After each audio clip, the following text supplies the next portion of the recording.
yet. It does.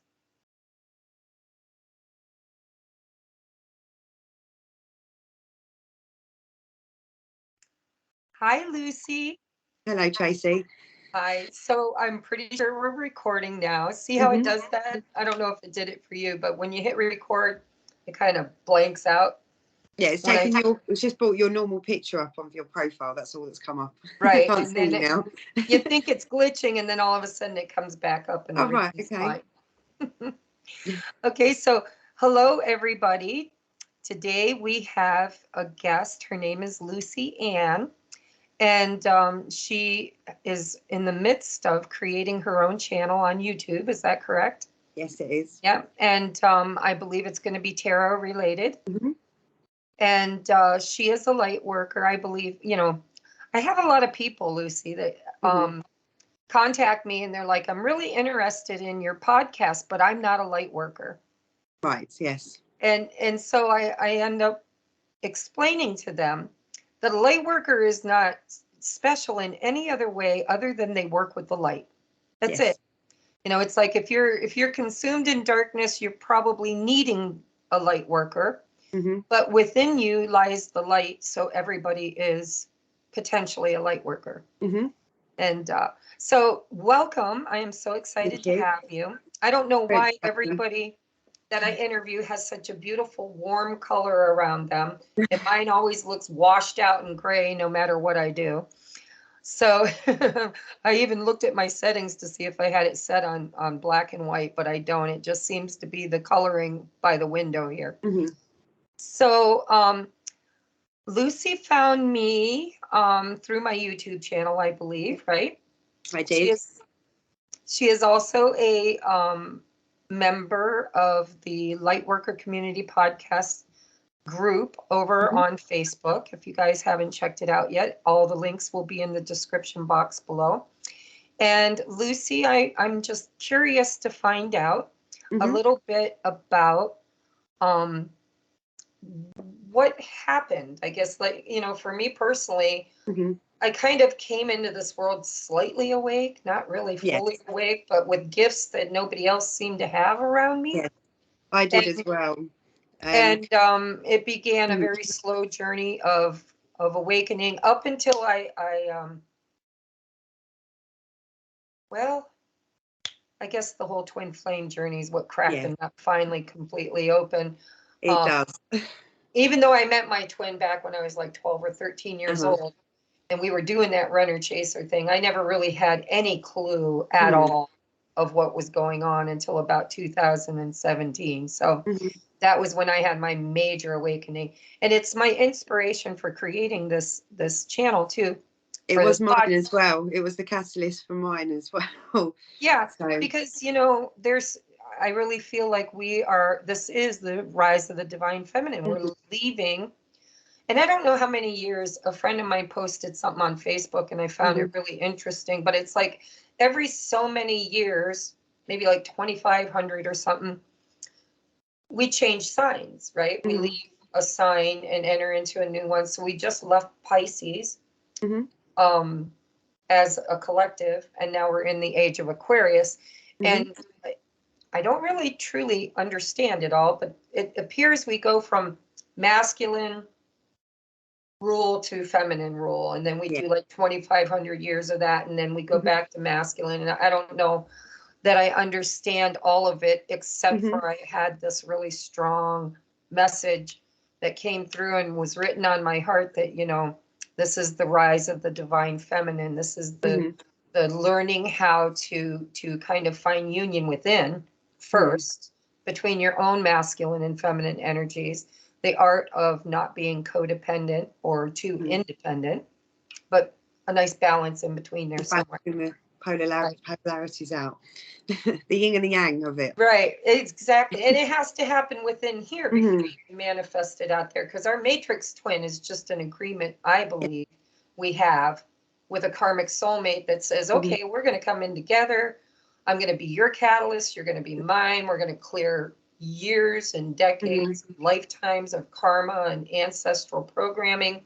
Mhm. And so it's been quite the journey, I'm sure. So Yeah. let's just Start at the beginning. Tell me anything you want to tell me about you. I was born into a Catholic family. I am technically one of 7 children, but I'm the only child between my parents. They had children from their previous relationships, but I was the only one that was put through Catholic schooling. I took my Holy Communion, I did my confirmation, so I became a confirmed member of the church. I even at one point wanted to be a nun. And when I think about that now, that makes me laugh because it's so not anything that I'd want to be involved with now. But my mother was very spiritual, and from a very young age, I was very aware of energy, I would say, around me. I was conscious of people's emotions, and I would feel, as I got older, I started to feel like I could feel other people's emotions stronger than I should do, like, because they're not in my body, but I could feel their emotion, and it would then make me very emotional. And if someone was crying, I would then burst out crying because I could feel their pain. And even from a very young child, I could sense that. And I remember being very small and saying to my mother, I can hear lots of people talking to me. And she went, oh, we don't talk about that. People will think we're mad. We don't talk about that, because there's members of my family that are able to hear spirit speak to them. As I got older, I kind of blocked it out, and I kind of suppressed it because it frightened me a little bit. I think it was more just I didn't have an understanding of it, and my mum didn't really guide me with it. She didn't really understand it, to be fair. Because we come from a Catholic family, it was not something that we discussed. But my grandfather had always talked about that he'd seen spirit and he'd heard spirit and things like that. But my grandmother was very much, let's brush that under the carpet. We don't talk about that, because she wanted us to have the Catholic family, basically, and follow the rules that we did of the church. So I went to Catholic schools. I went to Catholic primary schools. And I just didn't talk about it. I was always kind of the odd one out. And I never really fit into a certain friendship group, if that makes sense. I kind of drifted between people. I would be friends with everybody. But when in my younger days, I was bullied at school because I had a mole on my forehead. So people used to call me quite racist terms. And because my father is Maltese, he's a bit darker complexion than I am. So people would say, he can't be your dad. I'll say P word because I don't like saying, because I find it offensive. And a lot of people would say that to me, and it obviously made me very upset and withdrawn. I didn't really know how to handle the situation because I was still quite young. And when my parents separated, when I was about 7, I was moved to a different primary school, and I made a friend, and she had gone through quite a traumatic background as well. She was facing bullies as well, but for something completely different. I was being bullied for a racist slur, but because she was born in Germany, but she was British, her father was in the army and he was posted in Germany, she would be called a Nazi. And that obviously affected her. So we were very drawn to each other. And our names are very similar as well. She's also got the hyphen Anne, as the same as me. And we've been friends since we were 7. She's one of my closest friends. She's the complete opposite personality to me, but I've always felt that she's like a soul sister. I feel that we would have been sisters in another life. It's always felt like that to us. We even refer to each other as sisters. She's actually a witch herself. She deals with all this sort of stuff as well. So it's nice to have a friend that understands it the same as I, because we grew up with it together. But as I say, as time's gone on, as obviously going through secondary school with her as well. We did secondary school together, and we went to a Catholic all-girls school as well, which had its problems, as you can imagine.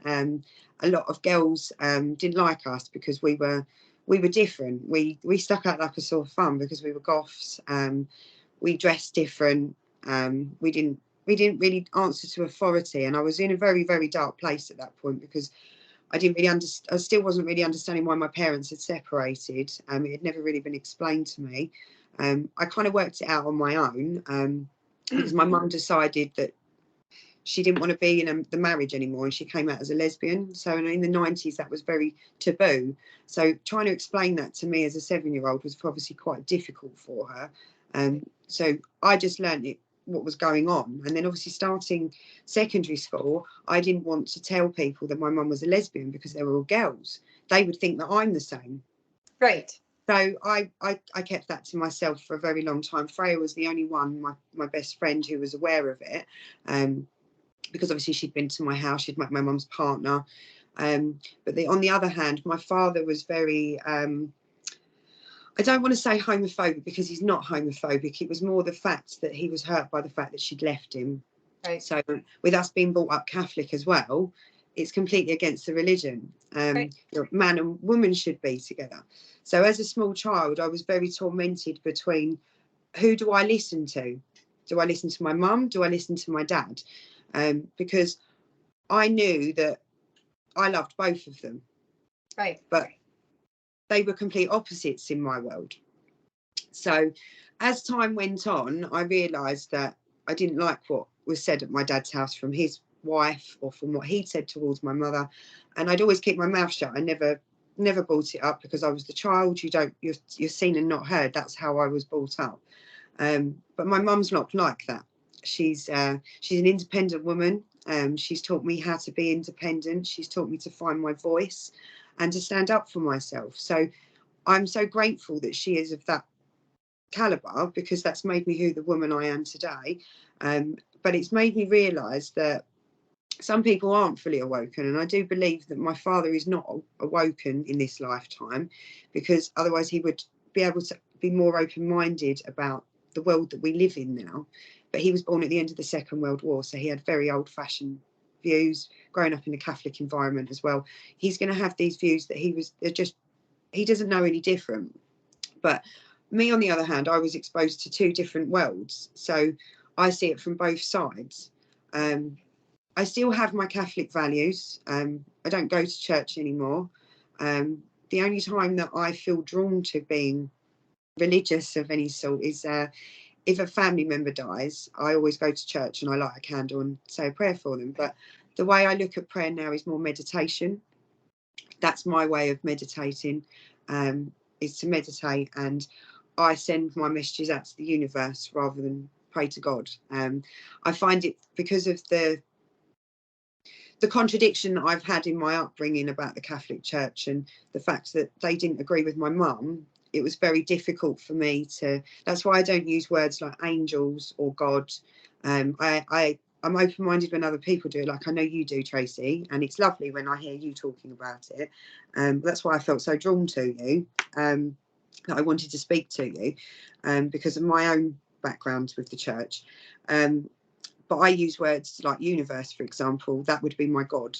Right. So I would send my messages as my prayer when I'm meditating to the universe, because I find that if I use words like that, I feel like I'm going backwards into my Right. childhood. It's Does that triggering. make sense? Right. Yes, It could it's be triggering for me, and It's that's the something same. I need. That's something I need to work on. I know that for myself, and I am working through that, because Right. I'm able to listen to you now, for example, talk about it, and it doesn't trigger me. So Well, for me personally, it's the only, so I channel, yes, and I channel universe, source, mhm. God. Titles mean nothing. No, It really doesn't, because no, they're just labels. yeah, and the human language is so limited. Hmm. And when you're a channeler, I channel light language. A lot of stuff comes in, and I'll be talking to people and I'll go real quiet, and they'll be like, what's going on? And it's because I receive a message. Don't ask me how I receive it, because I don't know what it is that I'm receiving, but I know that I have to bring it out. Yes. And then I have to use whatever language I've been exposed to. Hmm. And because I grew up in the church, Yes. the only language I had to describe the Hmm. feelings I was feeling, or the messages I was getting, were Yes. things like God and Yes. angels. And as I've evolved, Hmm. I realized that these angels or whatever could very Hmm. well be aliens, depending on who you ask to, or who Exactly. you're talking to. Hmm. And so, I They're all use those labeled for the same terms. thing. I use them very Mm. loosely, only because it's the language I have Hmm. to work with. But Yes. as I expand and grow and open to more experience, Yes. I learn new terms and new Hmm. languages. So I've also evolved a lot on this journey because, you know, before, if I would have even hinted that what I was hearing or gathering or getting through my automatic writing, or I don't even have to do that anymore. I just open my mouth and it channels through. If I would have even hinted within my own peer group or my family that I was talking to anything but angels, Yes. we probably have a new Salem. Yeah. Well, this is the thing. You know, where you say that you feel that your other lives you've had certain experience. I believe that I was a witch. I do believe I was a witch in a past life. And I've also, someone recently said to me about, if you have a birthmark, that can be a sign of how you died in your past life. I don't know how true that is, but I have a very large birthmark that's on one side of my body, and it looks like a burn mark. And from a very, very small age, where I live in Essex, we had the witch trials. And in the town that I grew up in, there is a memorial for the last witch that was hung. And from a very small age, my mum would say to me, that's where the last witch was hung. So I was always very drawn to it as a child. And we've got a place called Canuden Church, and that's renowned for witches in that area throughout history, which is something I want to touch on with my YouTube channel at a later date. I want to go down that route of the history of where I grew up and the witches and things like that, because that's even something Livia has mentioned to me. Obviously, you've all met Livia from her podcast, but she's very interested in that, and that's something we're going to hope maybe work on together. Yeah, I've got a lot of things in the pipeline that I'm not going to mention at the moment. They will come out at a later date, but I mainly want to focus on the tarot at the moment. But let me get back to where I was with my journey.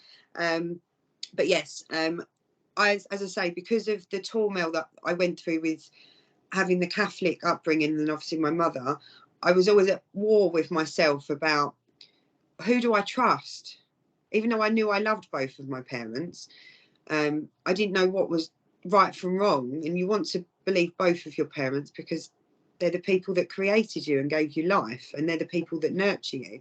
So it was very difficult for me growing up. And I would say that I went through a very dark teenage years, and I was always more gravitate towards people that of similar pasts and that had gone through difficult turmoil as well.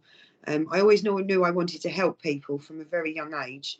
I even thought about being a nurse, and instead I did go into healthcare, but I went into more hands-on care with, say, learning disabilities and mental health. And I did that for 12 years. That's my career that I've done since leaving school, and I've loved every minute of it. But it got to a point where, because I'm so empathic, it started to take too much toll on my heart. I couldn't detach from work. I was doing a job where I was looking after children in foster care. They were 16 to 18, and I had 4 children. One was a refugee that had come from Afghanistan, and then the 3 other children were from England. And they'd come from troubled backgrounds. Obviously, I can't divulge their information, but the experience that I went through with those children, it kind of broke me in a little way, because it made me reevaluate my life. And I thought, I need to take a step back, because I became married to my job. I was the senior of the home. If there was an emergency, I would drop everything and I'd have to go and help the children, because that was my job. I ended up moving to the road next up from the children's home, just so that I could get there within it was 3 minutes from door to door, just so that I could get to them in time if something happened. And my partner at the time that I was with for many years, he said to me, you need to take a step back, because you're going to affect your mental health, because you're not having that work-life balance. You're putting too much into the job because of the children. Now, I'd always wanted to be a mother, but I seem to always just end up looking after everyone else's children, which I've loved doing. Don't get me wrong. I've got many nieces and nephews. I've even got not a foster sister, she's like an unofficial foster sister, and I've helped bring up her children. And only last year, her eldest son was found dead, and I was 10 when he was born. So that was very difficult for me, because he was my first nephew. Even though he wasn't my biological nephew, I'd known him. I'd known her sister, his mother. I call her my sister, even though she's not. She's my sister's best friend, and she came to live with us when I was 3 years old. And she was so close to me that I'd help her with the children. I practically lived in her house as a teenager because I didn't want to be at home because of the conflict I was going through with my parents. So I was always with my sister, and she had 4 children. The 4th hadn't been born at this point. She just had her eldest son, and then she's got twin girls. And her eldest son, he was a very troubled boy. He had ADHD and autism, the autism wasn't diagnosed until later, but he was always that little bit different. He was a little bit cheeky. He definitely had a temper because of the ADHD, but his heart was always in the right place. But because of this, it got him into the wrong paths. And I'd constantly be saying to him, Max, you really need to sort this out. You can't carry on like this. You're going to mess your life up if you carry on down this path. He made a bad choice. I won't go into detail about it because it's still a bit raw for me because he's only just passed in October. But he was due to be released from prison, and the day before he was found dead on his prison cell floor. So as you can imagine, it was a massive shock for the family, especially for my sister. She's never really recovered because her brother committed suicide. So she'd never really recovered from that. And then to find that your son has now been found dead, I can't even imagine what that pain feels like. He was not just my nephew, he was my baby brother. That's the way I looked at him. He was a law unto himself, didn't listen to authority. But when he passed away, it seemed to awaken what I'd suppressed from childhood, where I could hear and smell and things like that.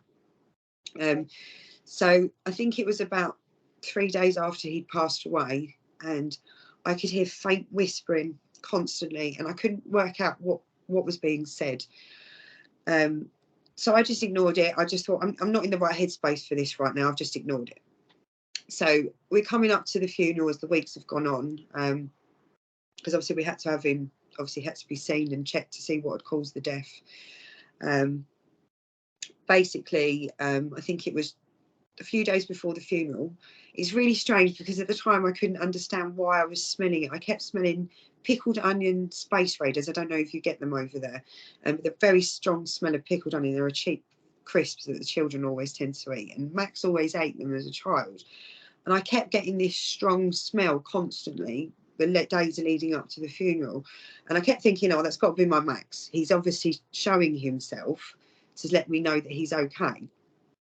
And the day of the funeral, I've never experienced anything like this. Now, I've picked up on other people's emotions before, and it's triggered me to start feeling that emotion.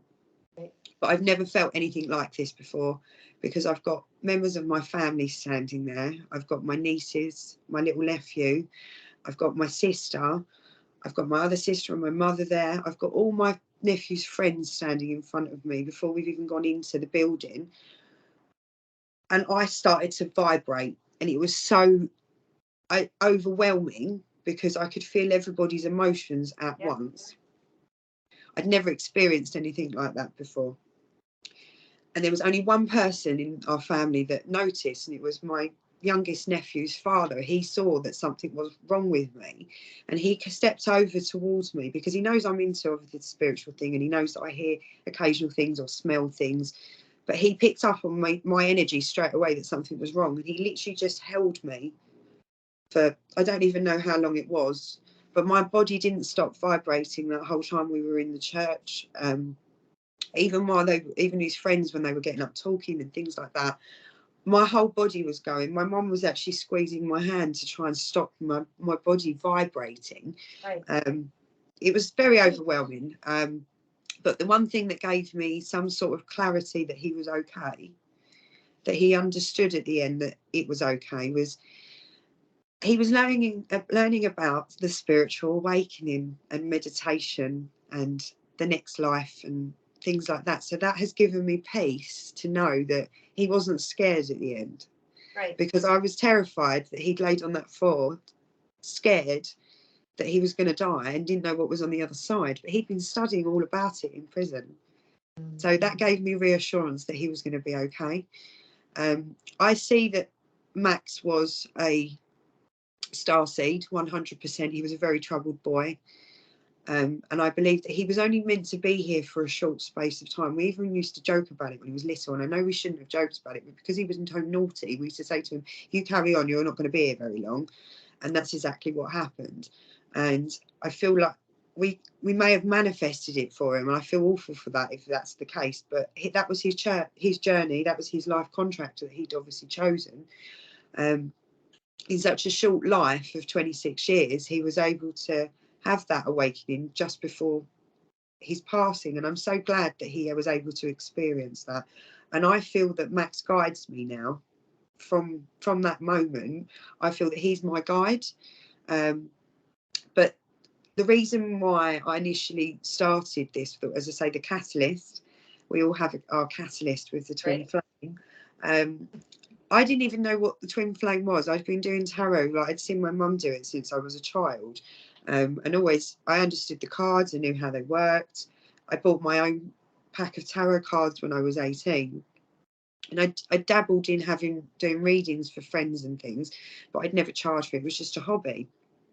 And I went to live in Cornwall in the UK, away from my hometown for a couple of years, which is when I started to study more of the tarot. And I went to a place called Boscastle, which is famous for witches as well. So it's a very spiritual place for me. I feel very drawn to Cornwall. I feel that it's my other home. But I spent 2 years studying the cards. My friend was learning with me at the time that I went to school with. She'd moved down there. So we learned together. And I put the cards away for a little while because I'd had a reading and it had not gone very well. What I'd come through had really frightened me, and I didn't know how to tell this person because I didn't really know them. And my mum had said she'd had a similar experience and put her cards away for many years and never touched them. She said there was some sort of negative energy that she felt was on her cards, and that's how I felt it happened with mine. But when I look back at it now, it really wasn't. It was just me being paranoid, and I was young and I just didn't understand it. So I got my cards back out and I started to dabble, and I actually tried to set this tarot YouTube and business up back in my 20s, but I don't think I was ready because everything I tried stopped me from doing it. And then a few years went by and I was in a long-term relationship, and I believed he was my soulmate. But when I actually look about it now, because I've learned about the different types of relationships with karmic, twin flame and soulmates, I now believe that he is a karmic partner that I needed to learn lessons from. It took me a long time to learn those lessons because it was 11 years that I spent with that person.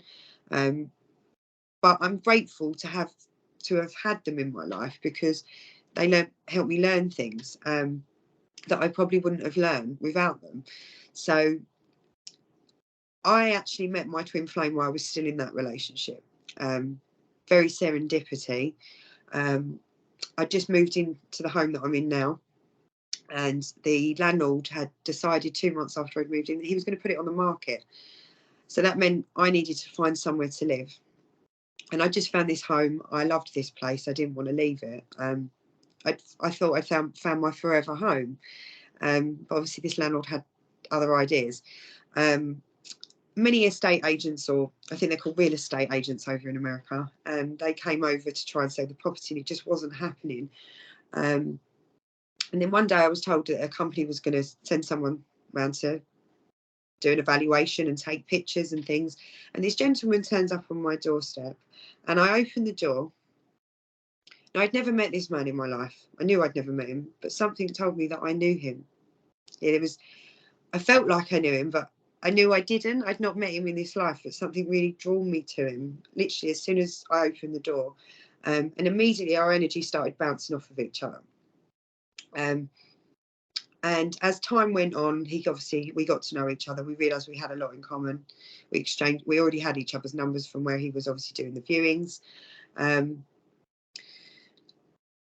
But I was still in this other relationship, and I was starting to feel very drawn to this man, and I didn't understand it. He was everything that I'd never found or even thought would be on my radar. One, he was a different culture to me. He was a different religion that I was brought up, even though he was non-practicing like I was. He had the same views about his religion as I do, with how I was brought up Catholic. So we felt very drawn to each other because we felt that we understood each other. Right. he's a very private person. He doesn't open up to many people. He's got friends, but they don't really know about what goes on in his personal life. Even his own family didn't know what went on in his personal life. So having me in his life to be able to talk about these things and me not judging him, and he kept saying to me, you're waking me up, you're waking me up. And I couldn't understand at the time what he was talking about. And as time went on, obviously I realised that we had a lot of things in common, and nothing had happened at this point because I was still in a relationship. I'm not that sort of person. Right. But I knew I wanted to be around this person, and I wanted to have him in my life, and I wanted to get to know him. My partner at the time, he was picking up on things, and he kept saying to me, you keep spending a lot of time with this person. Now, it's not weird for me to have male friends. I have a lot of male friends, but I would spend a lot of time with this person. As I say, I felt so drawn to him. I felt like he was mirroring me because he's obviously the twin flame. So, but obviously at the time I didn't know what twin flame terminology even meant. I knew about soulmate, and that was about it. Right. I'd known about that for years. So as time went on, I realised that I was falling for this person, and we hit 2020 with the pandemic. And obviously we all went into a lockdown, and I was working from home. My partner, he worked for the local hospital, so he was going off to work and I was at home working. And I was talking to this friend that I'd made through my, obviously with everything happened, the twin flame, or the catalyst twin, as you call it, the lab partner, which I think is a really good term for it. That's what I call them. Because back then I would have romanticised it, but I don't romanticise it anymore because I'm in a different place now. I looked up, I couldn't understand why we were mirroring each other. Like we were completely different colour skinned, completely different cultures, different religions, but we'd mirrored each other in the way that we had reacted to our environment. I always felt that I was in the wrong body with my colour because my dad was brown. He always felt he was in the wrong body because he'd grown up in England surrounded by white people and he was brown. So to the two of us, we sat there thinking we're like the yin and the yang of each other. Right. But this was very triggering for him because he was a little bit younger than me. Obviously they haven't matured as much as obviously us ladies, and I'm 5 years older than him, so he wasn't ready to settle down. He wasn't ready for any of that. He was quite happy playing the field as most men do in their 20s. But he met me and he'd never thought about marriage. He'd never thought about any of that. And from meeting me, he then started thinking, I think I want this. And it freaked him out. And that's when he ran off. Right. So I started to look up on Google, mirrored souls, because that's how I understood it. I knew it as a soulmate, and I knew that we were mirroring each other. So I've Googled this, and up comes all this twin flame stuff, and I start researching it. I spent hours reading this stuff, and I'm like, 100% this man is the twin flame. And I was like, I didn't want him to be either, because I was angry with the fact that he was running off, sort of thing. And even I went through the stage of, I thought I was going mad. I thought he can't be my twin flame because he'd run off and he wasn't coming back. That's all I kept thinking. He's not coming back. He's not coming back. But little did I know that he did. He popped up back last year in April. I got a random message from him. Hi, how are you? And I was still in that phase of, I was still kind of romanticising it. I hadn't really processed the fact that this is actually a catalyst for my awakening and I don't need him. Right. He's just triggered it, basically. I can do this on my own. I don't need him. But I hadn't reached that point at that moment. I was still romanticising about wanting to be with this man, and I thought he was amazing. Still looking for that love out there, right?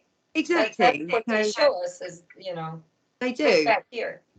So he did come back, and he then says to me that he had a, least to say, he was in a relationship when obviously we had our thing happen in 2020, because I'd left my partner to be with him, and he was still with this other person, and he kept assuring me, I'm going to leave her, and I'm like, I can't actually deal with this. So that's obviously where I started running, and he was running, and it was all very complicated, and I thought, I don't need this in my life.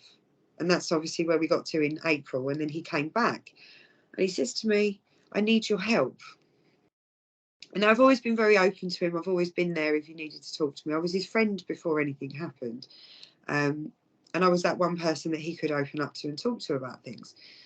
So I said, you can give me a call if you like. So he's phoned me and we got talking. And everything that I'd warned him about that was going to happen had happened. Right. He told his mother about this other woman, and she was not happy about this other woman. The other woman was much older. So in his mother's eyes, that's not a wife material. She can't give him children. That's not what his mother wanted. And I'd said this to him, that's what's going to happen. I'm giving you forewarning, that's what your mother's going to want at some point, and I'm just giving you a heads up.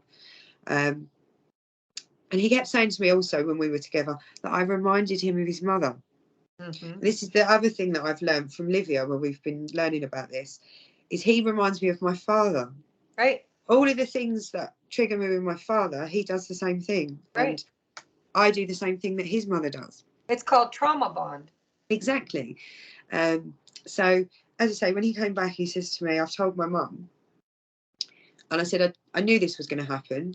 So he'd left this other relationship because his mother had told him. I said, oh, you wouldn't do it for me, but you'd do it for your mother. Right. Obviously, because he's a mummy's boy, he'd do anything for his mum. Which I completely respect. I understand mother and son relationships. I have brothers myself. So I respected that. And then as time went on, as the months went on, I'm thinking, are we going to come into union? We're back into communication.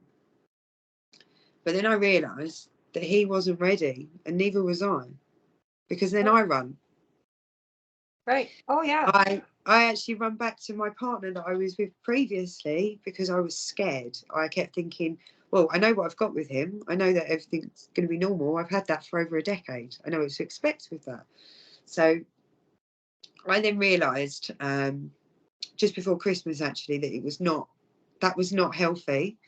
And I took a step back from that relationship. And I'm glad that I did, because someone from my past that I'd met in my childhood, that I'd always been very drawn to, that I believe is a high level soulmate, has now been brought back into my life. And I'm really glad of that, because he's amazing. So it's made me rethink the whole twin flame dynamic. So everything Are that you you've been sure we're not the same person? Well, this is why I wanted to speak to you, because every time I heard your story, I'm thinking, this sounds like mine. Right. Right. So that's why I wanted to speak to you. You, as I say, you resonated with me. And I initially saw you when you had your interview with Rich Locke. And which one? I've had a couple. I think it was your first, no, it may not have been the first. I was his, okay, so you mean on his podcast? And his podcast, The Spiritual Okay, Awakening because one. we've done collaborations in his home. Yes. Tarot collabs too. Yes. And it was actually Rich that I reached out to before I'd even seen your interview. I reached out to him to find out about how I did the YouTube, because that was a whole minefield that I had no idea, or what I didn't understand it. Basically, I'm not very technically minded. I can do basic things on a computer. I can watch things on YouTube, but the thought of recording something and then uploading it and putting it out into the world, that was really scary for me. Right. So I thought I'd drop Rich a message, thinking I'm never going to hear anything back from him. And he did respond, and I'm so glad that he did, because he has been, I know he doesn't like being called it, but I look at him like he's my spiritual guru, because he's taught me so much from watching his videos. He was the one that made me realise that I was a starseed or a light worker, because I've come from a very troubled past. I've been homeless at one point in my life. Me too. It wasn't very long, but I was. I was too stubborn to go home to my mother's because I wanted to be independent. So I chose to be homeless instead, when I could have gone home and had a roof over my head. Right. But I was being stubborn and I wanted to be independent. Right. So, but as I say, if it wasn't for Rich, it's made me realise so much. And then obviously seeing your interview and watching your interview, and I watched it and thinking to myself, I know you were brought up in a different religion, but it's very similar. All religions are very similar.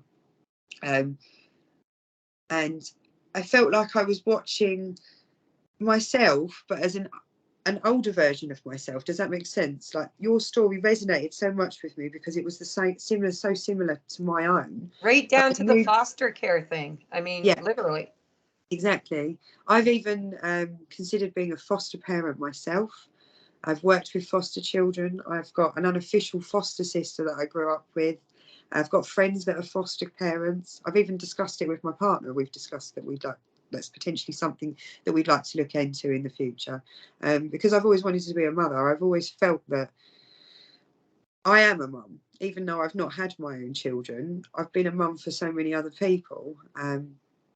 Like even my unofficial foster sister, one of her twin daughter, Grace, she's like my mini me. Since she was a baby, she always wanted to be like me. Even down to she did the same thing leaving college that I did, which was hairdressing. She wanted to do exactly what I did, and she's 21 now. And she's even recently said to me, will you teach me the tarot cards? And I said, it'd be an honour to teach you. If I can pass that on to the next generation, I will. Right. Well, and you know, well, I'm sure you know, but when I first found tarot, I was scared to death of it. I mean, it was all dogma. It was like, oh no, that's the devil, that's Satan, that's, you know, I'll roast in hell for all of eternity. And Rich was the one that changed my point of, well, he was one of many, but he was like the strongest one, the one that kind of drove the nail home. Yes. When he gave me the analogy of the fact that, you know, a hammer is a tool that you can use to destroy things and kill people, or you can use it to build things and heal people, right? Help people. And tarot is the same way. It's not the tarot that is evil, it's the hand that deals it. And what intentions they have behind, you know, and motivations they have behind it. So the one thing I want to ask you. Yeah, go ahead. And because I'm kind of I teach people according to what I'm currently learning. I'm on this journey, obviously. I'm not, you know, I was like you, I believed all the hype about, you know, we're going to find union in this lifetime. We're going to spend the rest of our lives together. I believe if we didn't believe that, we wouldn't have done the work. I really do. I think we have to go through that. It's the dark night of the soul. I was to the point where I wasn't getting out of bed for days. I didn't want to talk to people. I was so angry with the situation that I'd even allowed it to happen. But it was meant to happen. Right. And back then I used to think to myself, why is this happening to me? Why am I going through this? But I look back now and I'm so grateful for the experiences that I've had in all my life. Even as a teenager, I went through a very dark experience at 16, and it has been the catalyst of how I approach relationships now. When it comes to men, I've always been very wary of letting men into my life because I don't know if they're going to hurt me. So how I can put it is the relationships that I've had as an adult, when I choose to have a romantic relationship, it'd be with a soulmate, or even in the past karmic relationships. I've only ever had I think of two long-term relationships, and both of them have started off as friendships for many years before I would allow them. I wouldn't just start seeing someone off of a dating website or anything like that. I have to build the trust there in order to let them in my bubble. So my guard is down now. It's still up a little bit. I'm still wary of certain people, but I only let positive energy into my life now. And last year, with all of this that went on with my twin flame coming back into my life and then going, it made me reevaluate who I wanted in my life. I've cut friendships off that are not good for me, that are draining to me, that are not positive. They weren't bringing me any happiness, and I felt like I was giving too much to it, and it wasn't giving me any sort of positiveness out of it. And a lot of the people that I have in my life now are the people that bring happiness and positive to me, and I give the same to them. And that's the only way. Sorry, I don't mean to interrupt you, but if I don't say it when I think it, I'll forget it by the time you're done. Did you find it hard to be in a relationship with a high-level soulmate? Like, Were you constantly looking for the other shoe to drop or those red flags? And did you ever accidentally create some on your own? Yes, Just there asking was. There for was a quite friend, a that's few all. red flags I've created, if I'm honest. How can I put it? I kept trying, after he was in my life, when I was single for a while, after I went back to my partner that I was with for many years, I kept trying to find people men that fit the same as him, that looks like him and Oh, no. behaves like him. And all I kept thinking was to myself, why am I doing this? Right, You're looking in the wrong places. You need to focus on yourself and not him. right, Um, and it took me a long time to process that. So every time friends would say to me, oh, I'm going to set you up on a blind date, I didn't want to do that. mm-mm, No, just didn't want to do it, didn't want to entertain it. And then I was with my school friend Freya that I've grown up with. I was at her house before Christmas, just after I'd come out of the relationship that I shouldn't have gone back to. And she sat there and she said to me, because we have this mutual friend that I'm now in this relationship with, and we met him when we were 15. We were all going through our goth rock stage, trying to be a bit different and all that. So he was around in those days, and I remember meeting him, and I was very shy and very withdrawn at that point. So Freya was a much bigger personality, so I never spoke to this guy, but I was aware of him. I'd seen right. him. And as the years went on, we kept bumping into each other, this guy that I'm now with, and we worked for 3 companies together over the years. We kept getting drawn back to each other. But he had to have children. He's had a child. He's had other relationships. I've had to go through things, and it had never really been on my radar. I knew I liked him, but because I was always in a relationship, I didn't entertain it. But Right. I always felt very drawn to the guy, where there was always a lot of jokes, and we always, even if we went, because we're both smokers, so we would go out and have cigarettes with each other. Even if we weren't in the same office but in the same company, we would go and find each other to have our breaks, and we'd always be talking to each other. Even down to the names that we used to have to call each other over the phone at work were not the names that we called each other, because I've got a nickname for him that we've all called each other since children. We called him Right. Mowgli because he looks like Mowgli from Jungle Book. So I can't call him his real name. It feels strange. And because where we worked, there was too many Lucys, so I couldn't use my name on the phone. So I'd have to use my middle name. So I would introduce myself as Francis, and I'd have to call him by his real name, and I didn't like that. It felt Oh, strange. And then we didn't see each other for many years. And I was round at my friend's house before Christmas, and she went, Mowgli's single. Have you thought about contacting him? And I thought, hang on a minute. I think you've just hit the nail on the head. He's probably the only guy that I would let into my space, because I know him and I trust him, and I know that he's not going to mess me around. And I'd mm, always found him attractive anyway. And I'm so glad that I did reach out to him, because I never thought that our relationship would be like this. I feel like I've been with him years and I haven't. Does that make sense? It's a very high absolutely. level. I'm in the same boat. I've manifested a high Mm, level soulmate. I'll be honest with you, my fears, occasionally I do a little self-sabotaging. My healthy yes. boundaries turn into walls, you know, and Mm, then and I project it out like you're crossing boundaries, yeah. you're, you know, and then when I really take time to just slow down and look at things, Mm, it's really me who's running mm, and creating these dramatic moments yes. um, because of my fear of longevity. I mean, to be Yeah. honest, I'll be honest. And so I was just kind of wondering, did you have a hard time balancing yourself in because for me, I was codependent for so long. I, Like I was always giving, I giving, giving, looking for love out there. That once I finally started doing yes.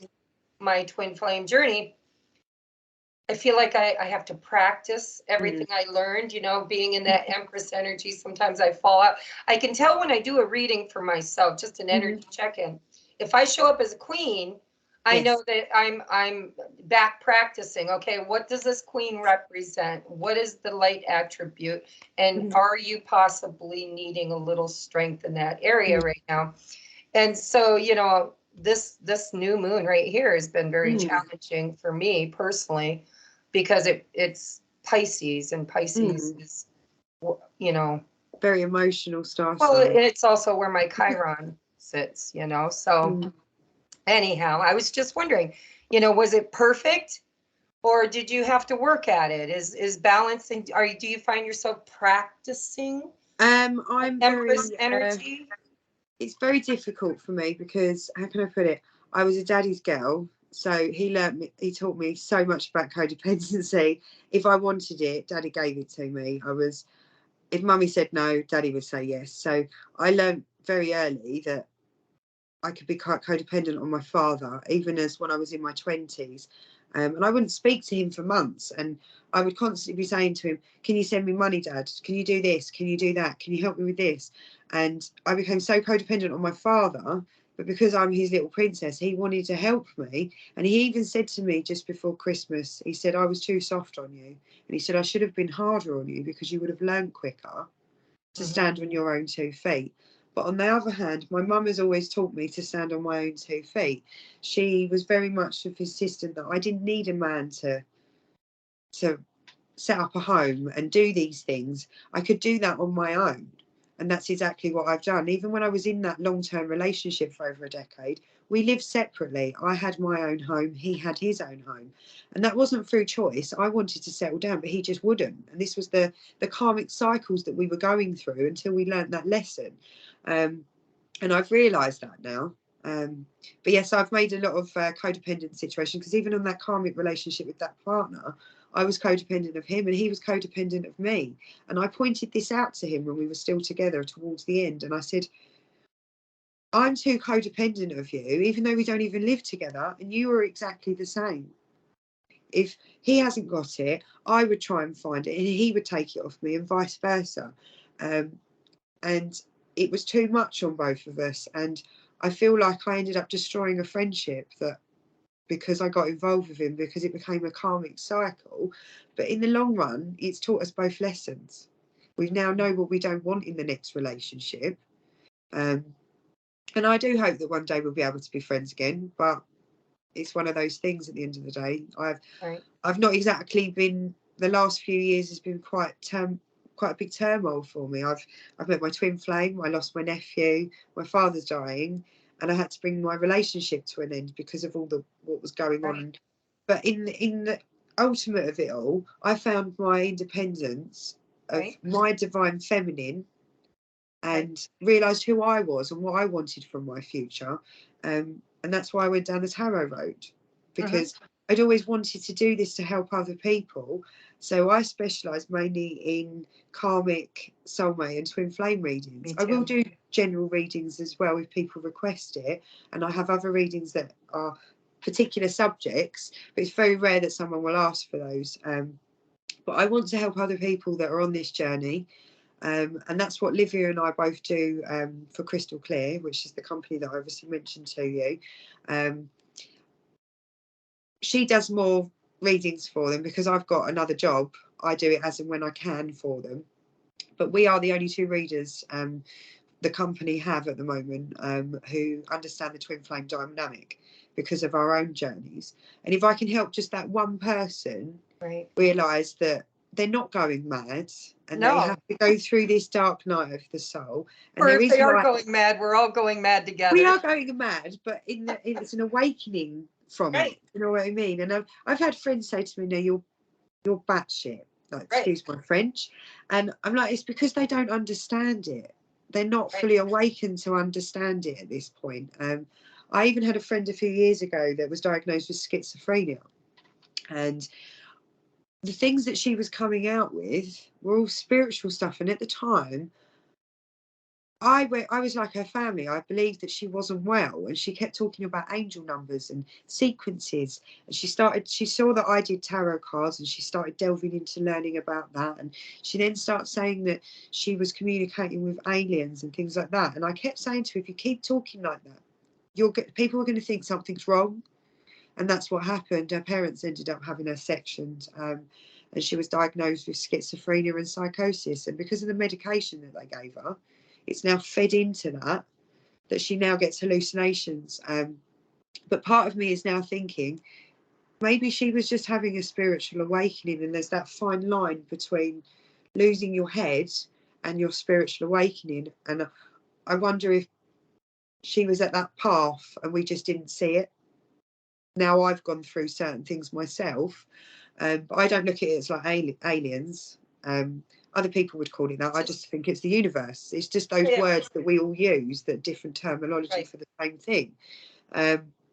So I understand now, looking back at it, that even when she was going through all of this, I was there for a reason to help her, because it was my insight also into the foster care system, because sadly she had her children taken into foster care around the same time, and that was just before I went to work with children in foster care. So I had to go through that experience with my friend for me to be able to understand it by helping these children that I then helped, and then in the process help myself with my awakening.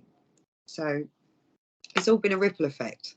Right. Well, and I do believe a lot of the people that we incarnate with, Yes, the hard situations and the easier ones and the pivotal ones, whatever you want to call it, it's support team. You know, I always refer to it in my readings or my channelings like joining a dojo. You know, it's like all these star seeds and light workers, whatever titles you want to put. I call them lab partners. All the lab partners we come in with, you know, you become the initiate, you all join together, you all say yes to it, right? I remember in the beginning when I started channeling, I was like, oh, the chosen ones, the chosen ones. And it took me a little while to realize that's separation. That's not union. That's not unity. That's me versus you. I'm better than you, or they're better than me. And so, you know, spirit kind of transformed that thought from you're not the chosen one. You're just simply the one that chose. Yes. Everybody was invited, but not everybody was spiritually capable of making the choice. And so the chosen ones, yeah, you're chosen simply because you chose, not because you're special or better than anybody else, right? No, and, exactly. You know, if we do come from another dimension or another planet or another star or whatever, I would say if we were the chosen ones, it was because we were the ones that were brave enough to step up and choose. Yes, and, definitely. You know, therefore, I've always been, because I'm an Aquarius, I'm a humanitarian. I fight for what I believe in. I'm very outspoken. I will fight for people that I love and care about. So and as we've noticed, there seems to be a pattern emerging with us Aquarians. There's quite a lot of us that are light workers. And when I learned the other day that you were, was it Cancer is your star sign? Is that correct? I have Cancer and Virgo. Yeah. That's it. My mother is Cancer. My mother is a Cancer, and there's certain things that I've heard you say, and I'm like, you just really reminded me of my mum, the way you've just explained that. So I can see similarities with myself and my mother within you as well. So I think that's why you resonated so much with me. And she's been my teacher as such with this. So even though she didn't fully understand a lot of it when I was growing up, because she just dabbled in the tarot, we've kind of learned together with it. But I also, the other thing that I didn't touch on is where I hear things and smell things, I occasionally get dream predictions as well. It's very rare. As a child, I used to get dream predictions about certain things. The one that mainly stuck out for me was that I dreamt I was going to get a pet hamster, and then 2 weeks later, my mum's girlfriend bought me a pet hamster. So, and it was exactly the same. And then that didn't happen again until I'd met my twin flame. And it was just before we went into the lockdown, and I had this dream, and then that's what triggered our relationship to change into a different level. And when he came back in the April, I started having these dreams again. And I just thought, there's got to be something here, because we're now back in communication. It's triggered these dreams off again. And I was predicting certain conversations that we would have. And even down to, I had surgery in, I think it was November I had it. And we weren't speaking at this point. He'd stopped contact, I'd stopped communication. But he knew I was having surgery on this particular day. And I think it was a couple of days later, and I was asleep. And then when I woke up, I thought about my dream. And in the dream, I'd had this phone call from him. And what was really strange, and at the time I didn't understand it, and it was around the time that we lost the Queen over here in England. And I may be from Britain, but I'm not a royalist. I do follow a little bit of it. Obviously, it was sad when the Queen died. But it was really strange because his photo in the dream came up of the the profile of our queen, like you get on our stamps and things like that. It was just a silver stamp is what came up on the phone, and we were talking, and at the time after I come out of the dream, and I thought to myself, why is it showing me a silver queen? So I did a tarot reading, and what came through was the Queen of Swords, and I thought, that's why it's come through in the dream, because it's silver, the sword is silver, it's the Queen. I'd kept getting the Queen come up in my card for months because of what was going on, because I was on the defence. Right. And now I understand why that came up in my dream, but at the time I didn't. Right. But in the dream, he says to me, how was your operation? Are you okay? And it was like we were having a proper conversation. Like I was really on the phone. It felt so surreal, like the other dreams that I'd had with him. And he just went, I needed to know you were okay, but I've got to go now. And then the phone cut out. And I do believe that in the 5D. In the 5D, that he was communicating with me at that point to say that he did care, but he couldn't come in 3D to help me. But there he could, just to give me reassurance because of the pain that I was in, and that he was there in 5D in another way. So the way I look at it now from that point is we are already in union. Right. But in this 3D world, I've chosen a different life path because I need to focus on myself now. I am still learning, but I've learned certain lessons that I can use now to go forward. Right. And honestly, I don't know anybody on this journey who's in a physical 3D union. I know all kinds of twin flames I've worked with, I've done the journey with, people I met on the journey that have been going through it kind of side by side with me. Does that mean it'll never happen? I have no idea, but you know what I do know is that I'm not trying to create that anymore. No, I'm not either. It's like, whatever, if it's meant to be, it'll be. If it's not, it won't. It's like I kind of learned to get in the boat, tuck in my arms and legs, and just trust that spirit will always guide me where I need to be.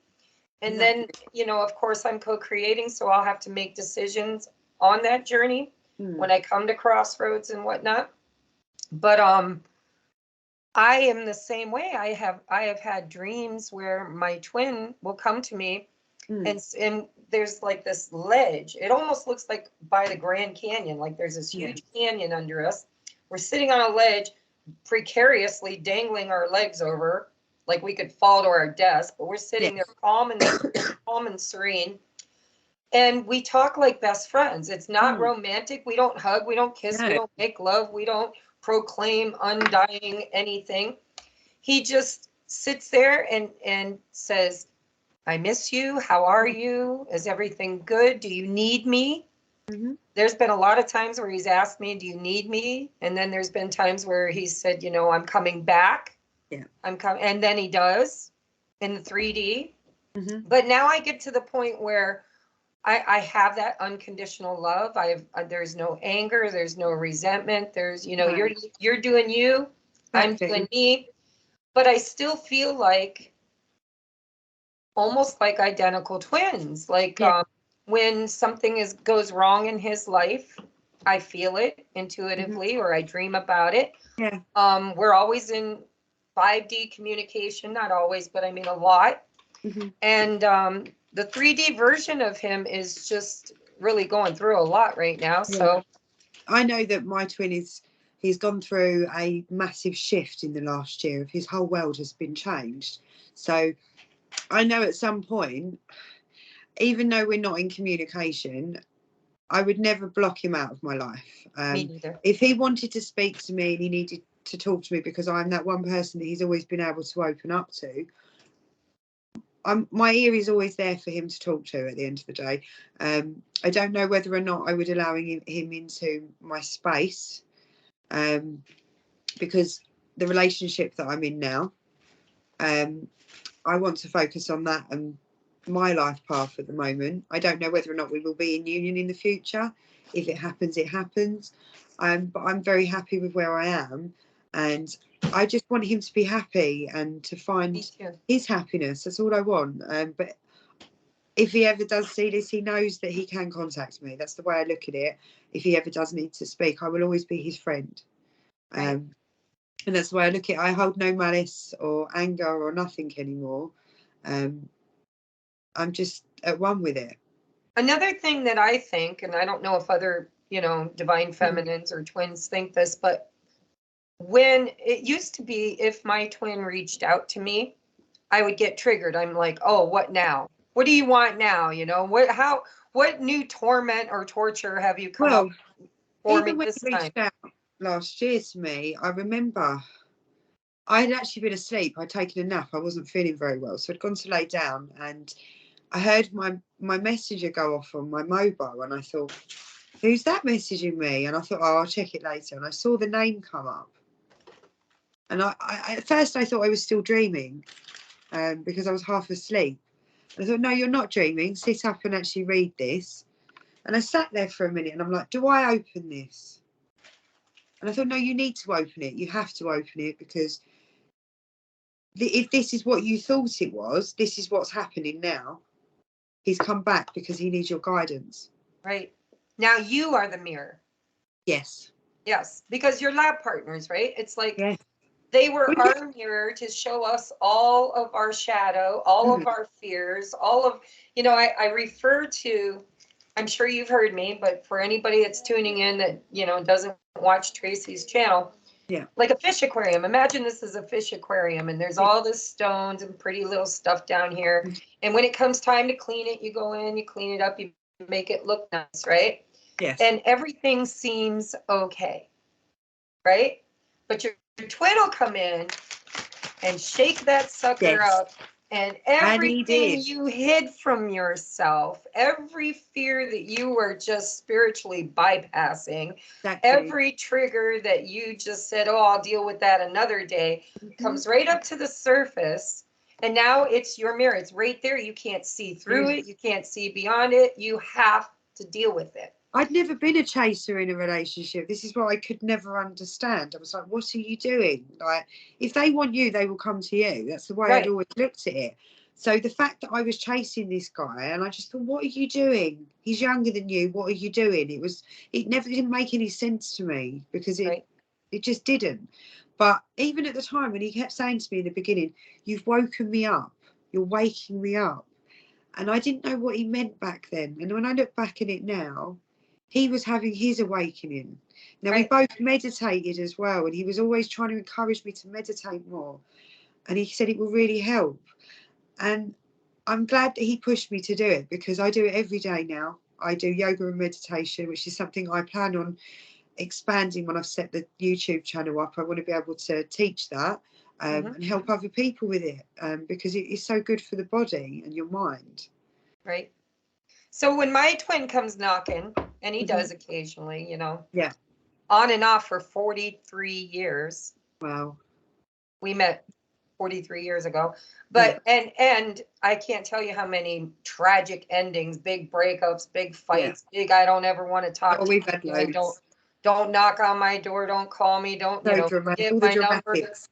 And yet, and in those times, universe would bring us together, because we're stubborn. It's like, no, I'm done. When I say I'm done, both of us are really stubborn people. Plus, we're both fixed signs as well. He's a Scorpio and I'm an Aquarius, so we both want to be top dog. So it's constantly coming to loggerheads all the time. So now when he reaches out, I ask myself. Well, I don't ask myself. I talk to myself, or my higher self, whatever you want to call it. What do I need to learn from this? Or what do I need to teach for this? Exactly. And because it's not, for me, romantic. No. Does it mean, it's hard to say it's not romantic, because you feel that unconditional love. It's bizarre. The way I explain it is, I always looked at him like, it's like a mother's love, but not. if that makes any sense. I wanted to protect him and he wanted to protect me. And I'd never had that with a guy before. I always wanted them to be the the one that protected me, because that's how society had brought us to believe, that the man protected the woman. But it was, we wanted to look after each other. Does that make sense? It was like a nurturing more Right. love than anything. That's what we got from it. I kind of feel like I've never been an identical twin, but I know some people that are identical twins. I even know one set of twins that never knew each other until they were in their 20s because they were separated at birth. And to me, it kind of has that ring to it. It's like you're always connected through the dream state. Definitely. You can feel each other's energy. I mean, I don't think I've ever felt alone. I've always felt like I had I feel like that too. Exactly how I've always felt. Yeah. And so, you know, it's just a really weird feeling, especially knowing that I'm in love with somebody else. Yes, exactly. And it's very bizarre. And, you know, normal people would be like, well, how can you possibly be in love with this person if you feel this way about this person? And I'm like, because it's not the same love. It's totally different. Yes. You know? And so it's nice to connect with other divine feminines, because that was kind of my purpose, not just the twin flame thing, although I have to say, you know, a lot of the people I interview resonate with being twin flame simply because that's how they find me, because I do believe it's my soul mission in this lifetime, and yours too. It was actually my twin that kind of pushed me to do the tarot readings as such professionally again, because he'd never had a tarot reading and he saw my cards and I did a reading for him, and this is before anything had happened, so it gave us forewarning what was going to happen. I did his reading for him, and all I was getting that there was going to be a love triangle, and at the time I didn't think nothing of it, and then I think it was a couple of weeks went by and I did my own reading, and the same cards came up in identical places, and I'd shuffled that deck. And it was telling me the same thing. And I sat there and I thought, well, it can't be me. Why am I getting that message? But little did I know that that's exactly what was going to happen. Well, what happens when you look in a mirror? Exactly. We mirror it back. In the mirror, you see you. Exactly. And when they look in the mirror, which is for you or for them is us. Everything he was scared of, I showed him, and everything I was scared of, he showed me. Exactly. If you have a fear of abandonment, guess what they'll do? They'll abandon you. If you think that you're not worthy, guess what they'll do? They'll trigger you and make you feel like you're not worthy. And the same vice versa. If they have a fear of being alone, they will see you as being way too independent for them. Yes. Way too strong. He always kept saying that to me, you're far too independent for me. And I'm like, but you don't really know me if you think that I'm really independent, because there's some things that I do get codependent with. Right. So anything else you want to tell us about, I know you said you're focusing on your YouTube, you're focusing on your channel. It's not officially up and running yet, or is it? I've set the channel up. I haven't done any recordings yet. I've done a few test runs, because I've also want to go over onto TikTok as well and just do little daily readings, even if it's just with my oracle cards, just to kind of focus on the soulmate and twin flame and karmic, to see what comes through on those, just to kind of give me a tester of what it's like doing the recordings, because it's so different for me, and to put myself out there for the World Wide Web is a big thing for me. I'm not one for public speaking, or it's okay doing this because we're just having a conversation, even though I know it's going to go onto YouTube. But I'm getting to that point now where I'm going to face my fear. I'm feeling more confident with it. I'm going to get some videos uploaded probably in the next couple of weeks. And my focus is going to be around the star signs. But what my plan is to do is I'm going to focus in blocks of 4 with the elements of the star signs. I think I'm being called that way. I don't know why, but you're the third person that has said that to me. Yes. And because my energy was being too scattered. I channeled too deeply. And so when I do my 12 zodiacs, they're like half-hour, 45-minute videos. Exactly. And then I go and do the extended. Right. And then you go and do the extended. And before you know it, it's taken you an entire month to do one monthly. Exactly. And also with the advice that Rich gave me on how the audience want you to upload it as well. That's really helped me to work out how when I'm gonna load them up and when they need to be done by. So I'm still working out the structure of how I'm going to do it, but that's how I'm going to do it, is mainly over the elements. I'm But still working on mine. I'm also being pulled. This is just an idea that I've come up with recently, because I've noticed other tarot readers have done this. As an Aquarius, I'm thinking about maybe starting a separate channel just for Aquarians, for just readings for them, because there seems to be a lot more popping up, especially with the light workers, to try and, I don't know, it seems to have worked for other readers. I don't know if it will work for myself. I've watched so many different readers over the last 4 years to try and, even though I understood the cards, I wanted to know how to do it on YouTube. But Rich and yourself were the only ones that really resonated with me, that I felt that you both could give me guidance with it. And I've learned so much from both of you. So I'm Well, truly if you grateful. need help, reach out. Yeah. Not that I'm proficient, because I'm not. Yeah. But one thing I am good at doing, because I'm a cardinal sign, I can initiate. My Yes. follow through isn't always great, but I can always get that ball rolling. And for me personally, I just, if the only advice I really have for you that I'm still learning with that whole boundary thing Yes. is you have to honor yourself. Yes. If Totally. you start feeling like you're doing too much, you're giving too much, your time's being consumed. Oh my God, it's Monday. I was supposed to have this video up and I'm not done yet. Spirit is teaching me some really hard lessons around scattered energy, right? It's that balance, Like, isn't it? pick something that you want to do and do your best at it. Because I was like, I want to be on TikTok, I want to be on Rumble, I want to do this, I want to do that, I want to teach at the store, I want to do, and what I found is that when you do that, nothing flourishes. No. It's all like you might catch one or two people, because Spirit will always send you, because you're an oracle. And the oracles, need to own that. There's the healers, there's, we're ground crew, and we all have mission.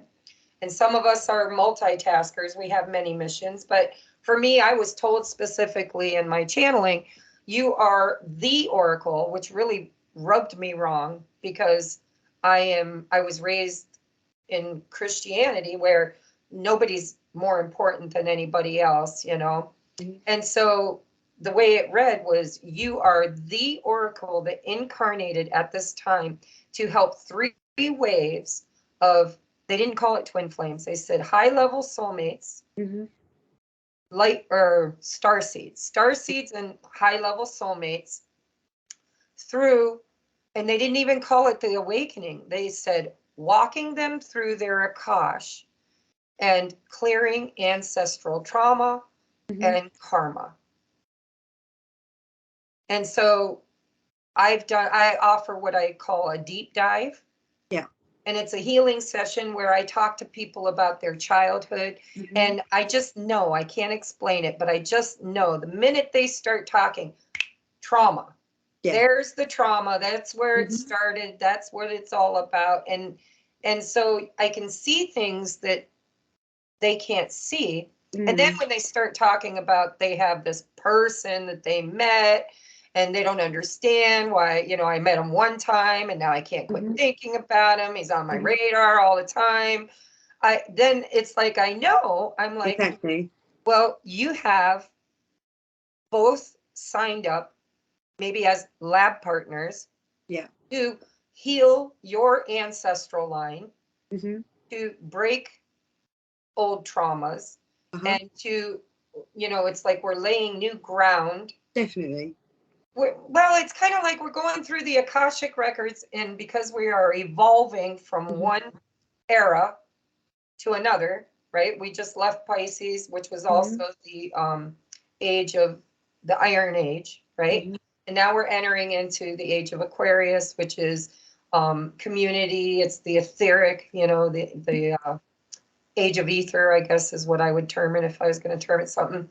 And so when these things happen, we have to literally go to the library and sort through and take everything that we've always known, and we have to look at what comes with us into this new energy and what no longer serves us. What is archaic? What did we evolve past? What have we outgrown?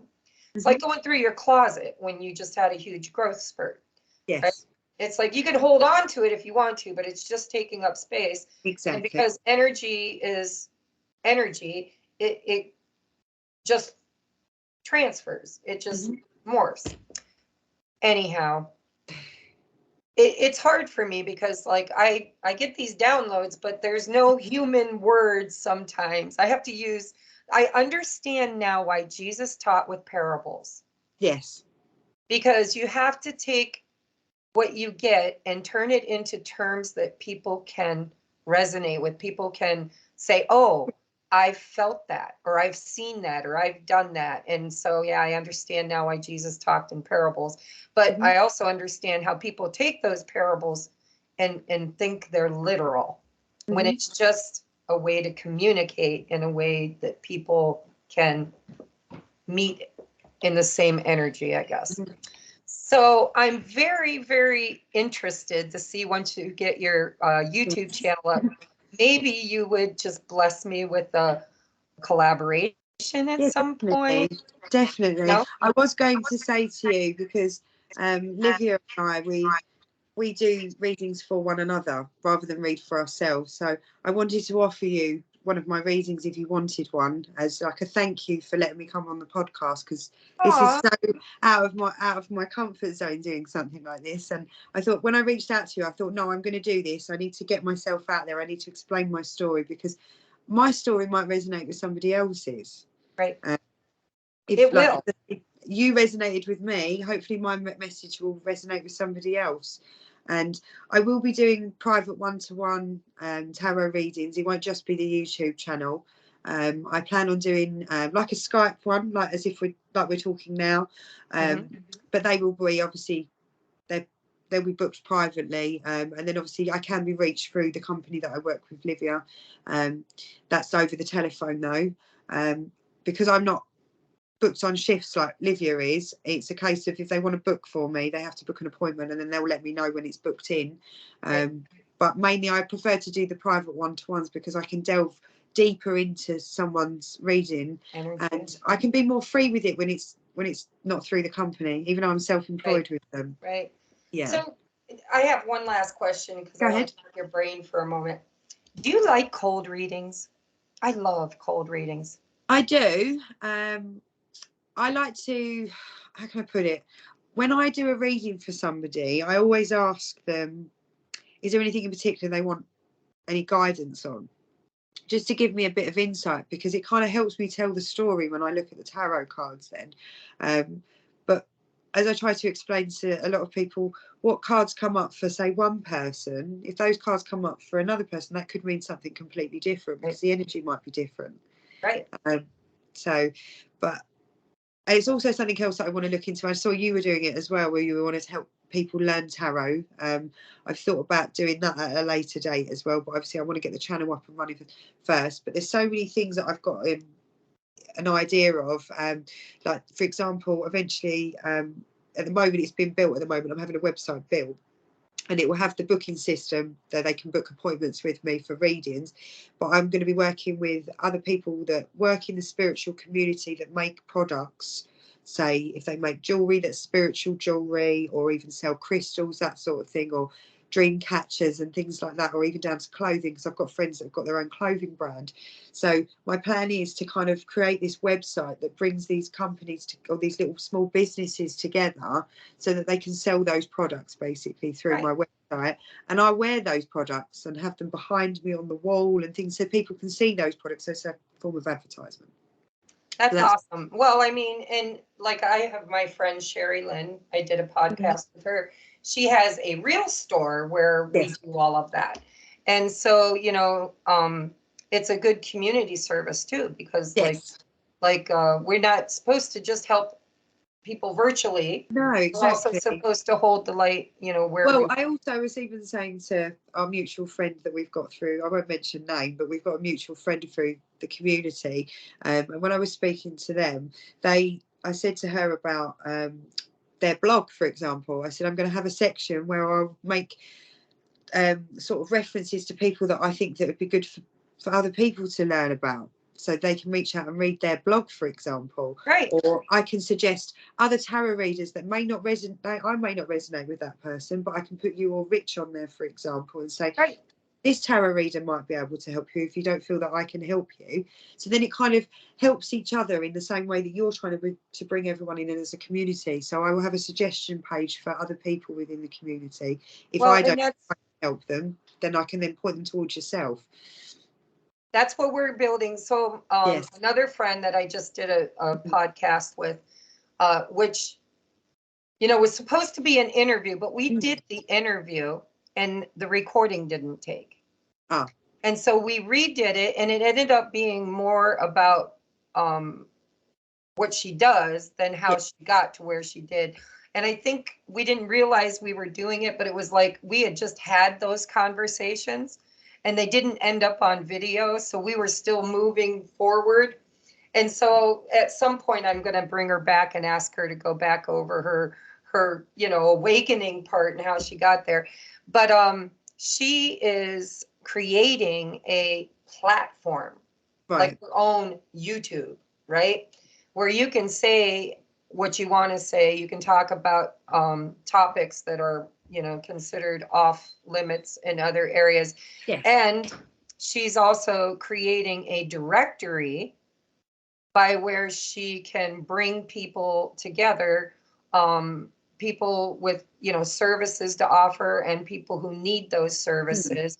And so it's in the works. That's why, you know, I created this and called it the Lightworker Community Podcast and Resources, because eventually, I mean, even like she's talking about us putting together like a co-op insurance program for self-employed spiritual light workers that are self-employed and have no health insurance. You know, we can all buy into I don't even know what it's called, but like a PPO or something, and get it at a big discount because we're That's a good idea. together. And so it will eventually become that. Right now we're in the beginning building phases too here.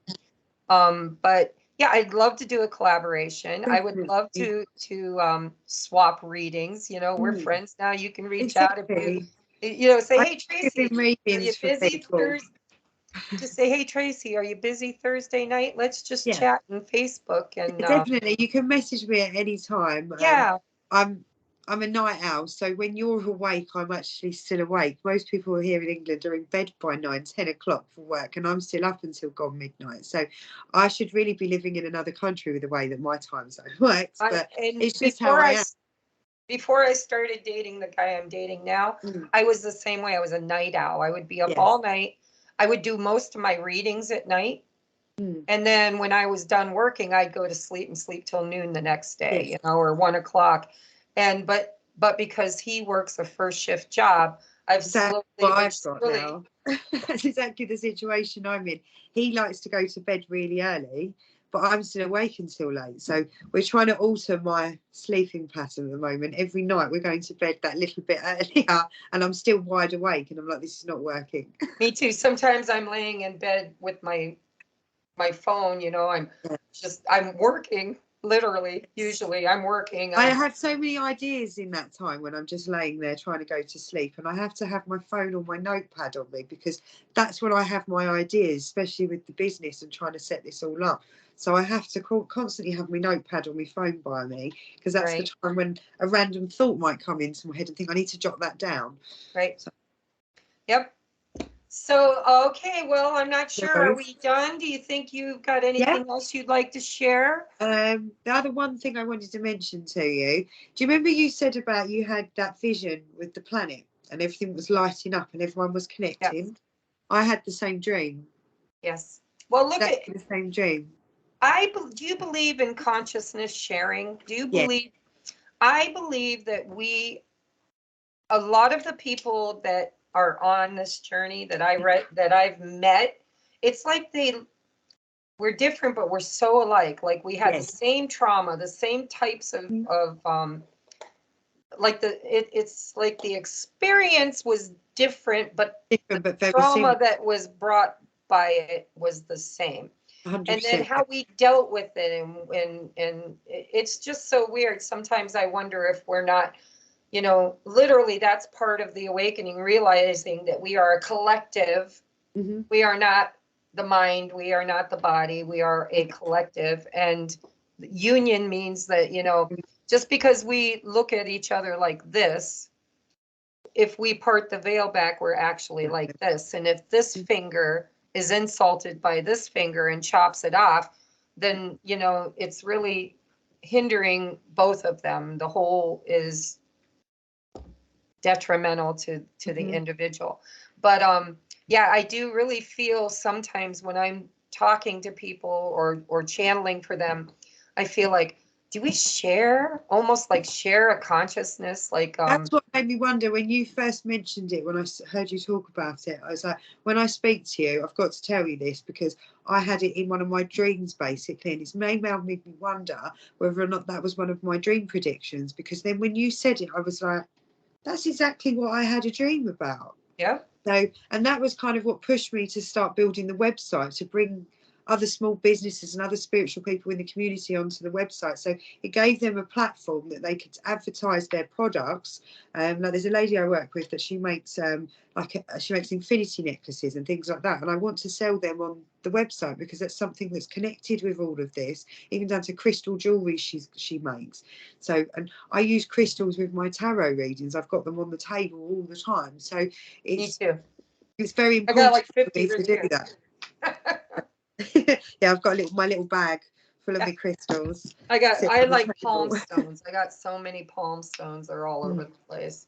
Every room, every surface. And then I even keep them under my bed as well for protection and things like that. Me too. Right under. Matter of right fact, underneath we just my got head. a new bed, and my boyfriend's like, "What's that?" See, I'm really lucky because my partner, my boyfriend, he's been brought up with the spiritual.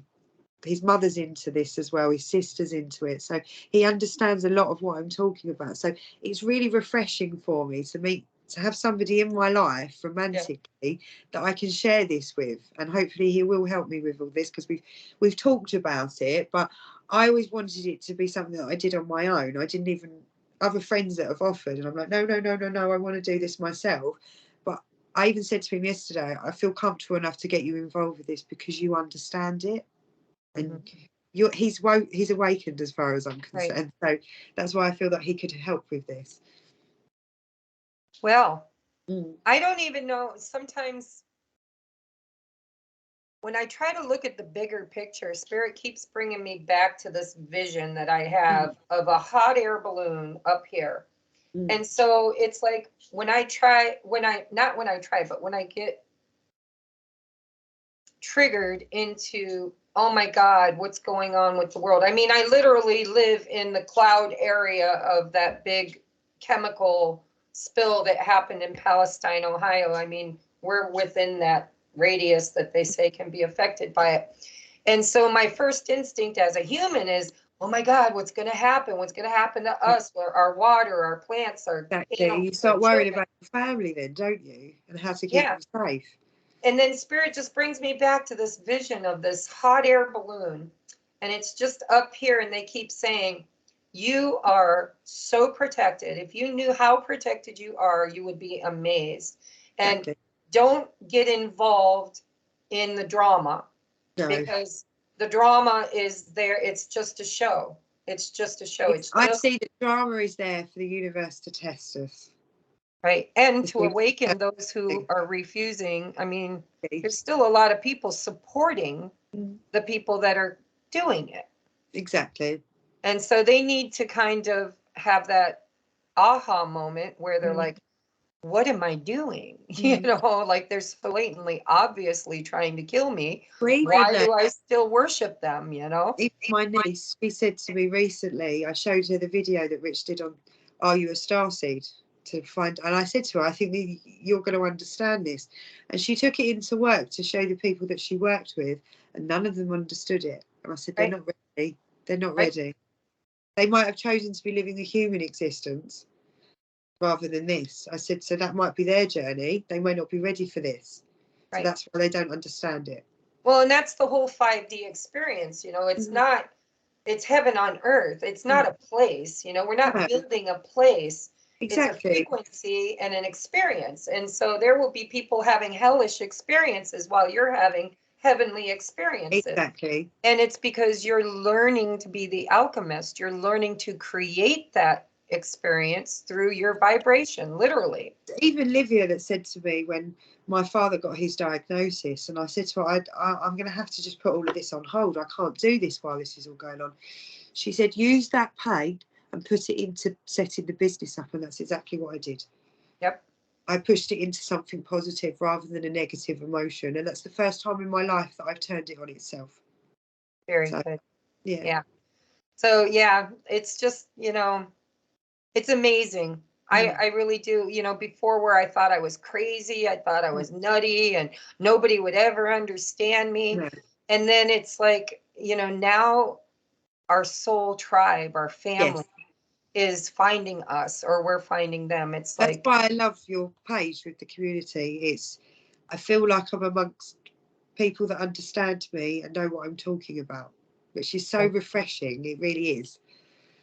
I don't feel I'm very proud of that. Although the numbers don't quite gel for me, but because the group on Facebook is growing. Yes. But the podcast itself isn't really doing a whole lot. And Yeah. so I share it in the community page on Facebook, and I'm like, hey guys, support the podcast, click. I know I drop it there. Maybe I shouldn't. Maybe I should drop a teaser there or a trailer there and say, come watch it over here. But it's not monetized. I'm not trying to make money off of it. No. I'm just trying to connect people. And I'm like, so if you're really being connected here, why don't you support there? Because Exactly. algorithms are set up that algorithm will never push these podcasts out for normies, for muggles, right? No, They will exactly. never see it. Well, I shouldn't say that, because spirit will drive the right people to it when they need it. But it would be nice to be able to make it a little bit more easy for people to find, Yes. So, but the numbers, they don't quite crunch for me sometimes, but I always trust source. I'm like, well, maybe there's more people in Facebook that need it. Exactly. I don't. It's strange because even when I've mentioned about tarot readings on YouTube, a lot of people are like, I didn't know that there was on there. And I'm like, it's been on there for years. Like, Right. check it Right. out, sort of thing. And the amount of people that have shown more interest in watching the YouTube channel. So I'm going to start, because I try to periodically, if I get a chance to watch one of your videos that you've loaded up, I try and get it shared when I've got the time. But I've had so much stuff going on, I haven't had a chance to watch the last 3 of them that you've Right. loaded up. Well, I got one uploading as we speak. My problem is I live out in the country. I pay for the highest speed internet that's offered, and it is slow as molasses. And when I say to them, well, I'm paying for X amount of speed, they're like, yeah, but you're X amount of miles away from the nearest tower. Yeah.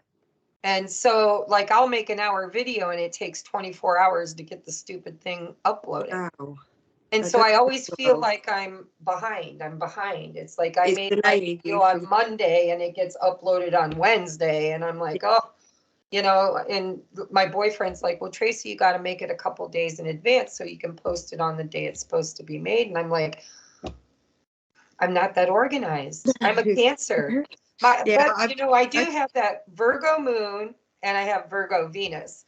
But the moon is like what goes on inside of you. It's not what you put out here, right? Your sun star sign is what you kind of present to the forefront. But boy, I wish I could tap into that organizational skills that my Virgo mind has. Mine's a bit 50-50. With work, it's very organised, but my personal life is not organised at all. I'm just the opposite. My personal life's pretty organized, but my work life, because for me, everything is work. I could be out at karaoke and some drunk comes up and purges on me, which happens all the time. It's like there's a million people in the bar. They don't talk to any of them. They come make a beeline straight for me. And they're like, I don't know why I just told you everything I've ever experienced in my life. I constantly, if I even ever get on a bus, someone will come and sit next to me, and then before I know it, they've told me their life story, and I'm like, Yep. what? Why has this happened to me? Right. No, it happens to me everywhere I go. And so now I look at it like, okay, well, I have to have those healthy boundaries. Of course, there's got to be nights where I can go out and have fun and sing and not be fixing broken people or whatever. But you've got to have And that another balance, thing, haven't you? what's that? You have to have a balance, otherwise you're going to Right. burn yourself out. Well, and another thing that I've learned on this journey is I used to be the fixer, right? I wanted to fix everybody. Now I'm learning that the only person I can fix is me. And then it's like, teach a man or give a man a fish, you'll feed him for a day. Teach a man a fish or woman, and you'll feed him for life. And so I've been learning the art of teaching people how to fish. And, you know, does that mean that someday my business will die because I've freed everybody's there's always going to be for themselves that need help. This is the thing. So I don't think we'll ever be out of work in that aspect, because there's always going to be someone else that needs a little bit of guidance with something. Well, my biggest dream is that someday nobody will need it and we can all just live in a very happy 5D coexistence where, you know, war is something of the past. And, you know, I'm here to create it. I don't know if I'll see it in this lifetime. I might have to reincarnate a couple more times to actually live in it. But you know, if there's a way to remember what I've done, I'll come back and say, me and my peeps, we created this. This is, you know, this is the product of what we laid the groundwork for this. 100%, yeah. Yeah. All right, darling. So thank you. And yes, I would love a reading. And if just a sample, you don't have to give me a whole lot of your time, but I would love to see how you read, just because, you know, you're so much like me. I'm curious how you channel, and, you know. I create a lot of my own spreads as well. And it's just, I'm working on a book at the moment, which is different tarot spreads that I've created. So I can show you which ones I use for that, or I can use the ones that I've used for years as well. That was something I hadn't even thought about. Someone said to me the other day, you've created all these tarot spreads, why are you not making a book? So I started working on one, and I've got a friend that he's going to do ghostwrite for me, and we're going to try and collaborate on a book that brings the tarot and the twin flame dynamic together, because there's not many books out there that teach tarot about the dynamics and what you're looking for within the cards. So I think it's important that people learn that. Right. Absolutely. And, you know, for me, although I don't think I learned tarot. I tried to learn tarot. I took a lot of courses, paid money for it, and it was like complicated math, you know. But the moment I started watching tarot, it was like me too. Like I remembered it. Like I was like, oh, I know that. That feels right. Oh yeah, that makes sense. And so it was a journey, I think, back to a remembrance more than a learning. Well, I've spent years reading the books, and I had cards with interpretations on the bottom of it, and I could never remember any of it. And I went to see a tarot teacher, and I said to her, what level am I at? And she started quizzing me on the cards, and she went, you don't need any lessons. And I was like, really? And she said, I think because you've grown up with it, you actually naturally know what they are already. Right.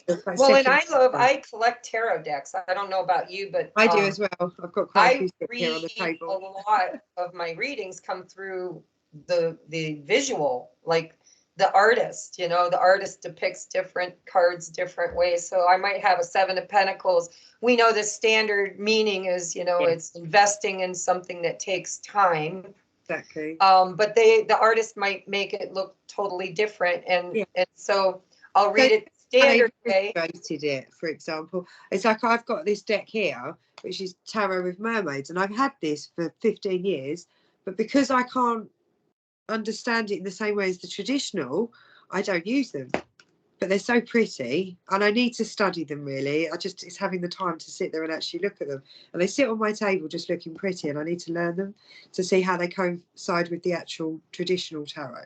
Well, I don't know if you joined my Patreon, Mm. but I am getting ready as soon as, because I got really behind because like I was overextending myself way too much. And then everybody around me got sick and I took on the role of caregiver to all those people. Yeah. And what happened was Spirit told me I needed to rest and I didn't. And so they took my voice away. They're like, okay, well, everything you do for other people, you need a voice for. Yes. And so we'll just take the voice away from you. I was not sick. I was able to do everything but speak. Yeah, around the same time, I just had bronchitis as well. And so I think that was universe telling us this is not the right time. Right. Because I couldn't breathe and you couldn't speak. Right.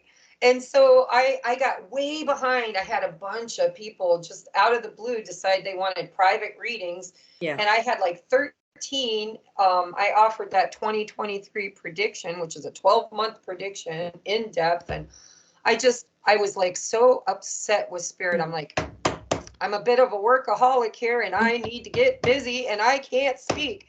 And the thing is, it's addictive doing this, I find, because I want to help people, but then you burn yourself out if you don't take that time out. Right. You have to think of number one. So now I told Spirit, give me my voice back and I will slow and steady. And so I reached out to everybody and I said, listen, I'll refund your money. Yeah.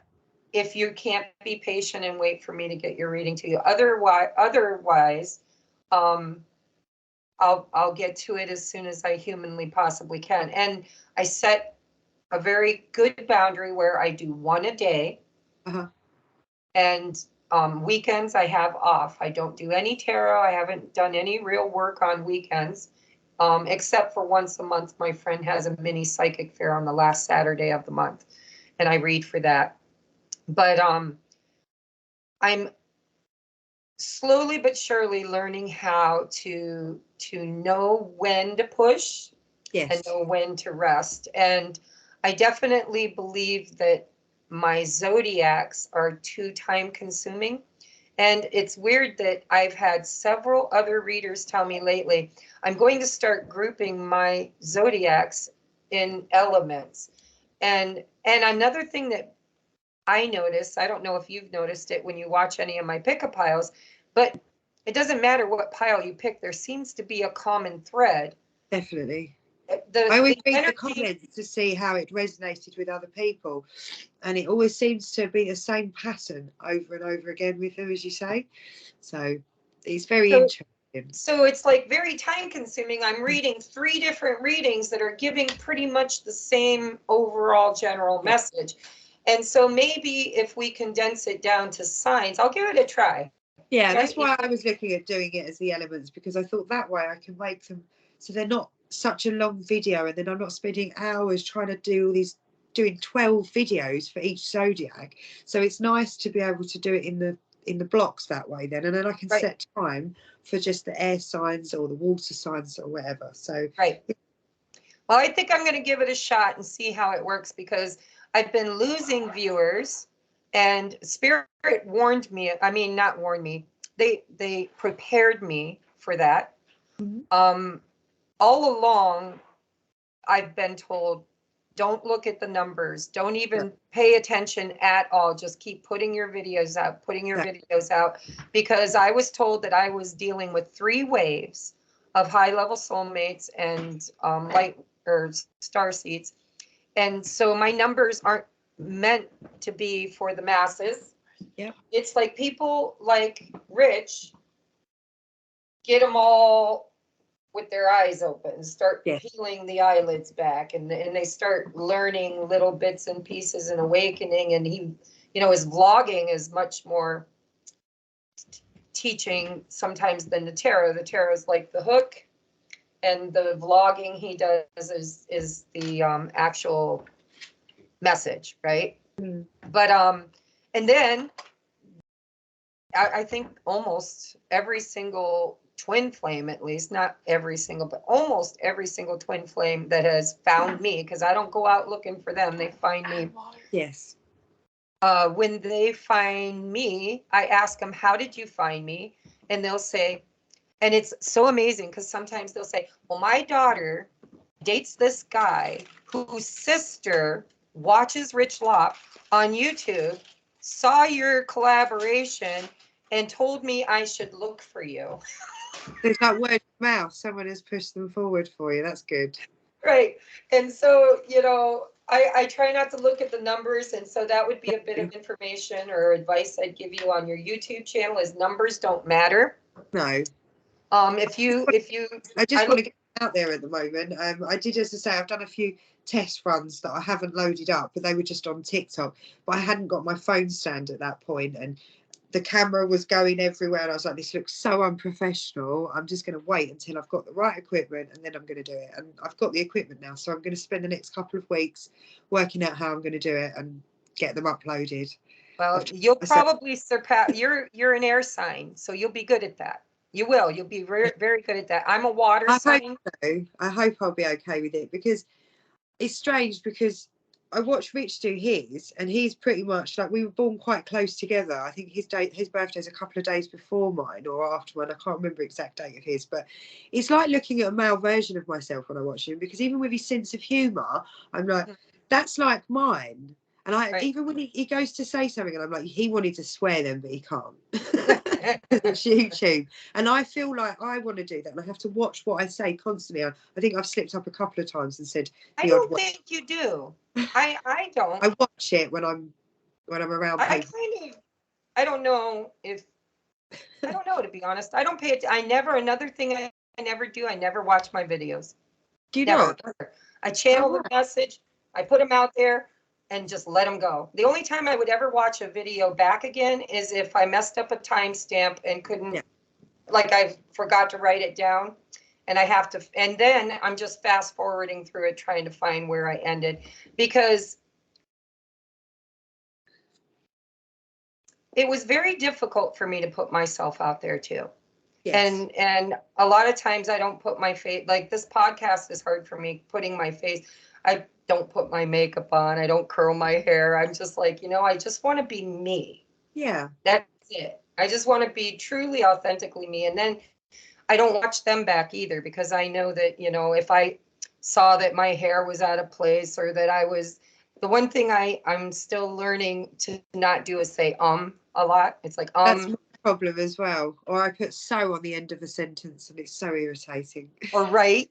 It's like right, right. But you know what? We're human. Well, we may be subhuman sometimes, but we're human. Like we come in and we have the same flaws as everybody else. And the reason why people like Rich so much is because he's just Rich. That's it. Yeah. And so I just do what I do. And I'm like, I don't watch the numbers. I don't watch the videos. I don't pick it apart or critique myself or criticize myself. And if somebody else brings me a criticism, sometimes it'll trigger me. And then I go back to this thing where we're like, no, I'm showing up in places where I don't have to show up. And so I'm good. Like I don't have to.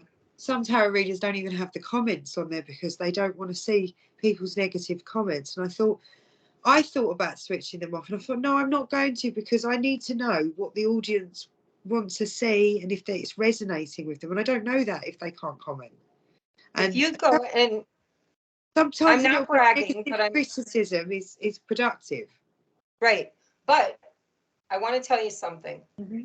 If you just trust, if you just stop with the ego bullshit, and you just channel the message, even if you think, well, maybe I'm channeling from my own filter. There are other people out there going through the same thing you are, and that filter is their filter too. Exactly. And so spirit will bring the people that need the message, even if it's you reading your own message. I always trust what I get, even if I'm projecting my own shit onto it, because somebody else is out there going through the same shit I am. Exactly. And spirit will bring them, and they will need to hear what I've got to say. And so the one thing that I've learned to do is I just trust. And the funny thing is, the moment I got that download and I really practiced it, because it took time to practice it, by the time I got to where if you go and read the comments underneath my videos, you will never find a negative comment. I have never.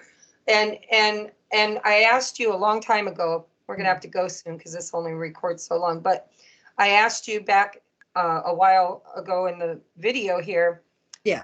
Do you like cold readings? Yes. And the reason why I asked you that is when you do YouTube readings, they're very cold readings. They are. You don't You're not anything about energy. you don't know anything about anybody.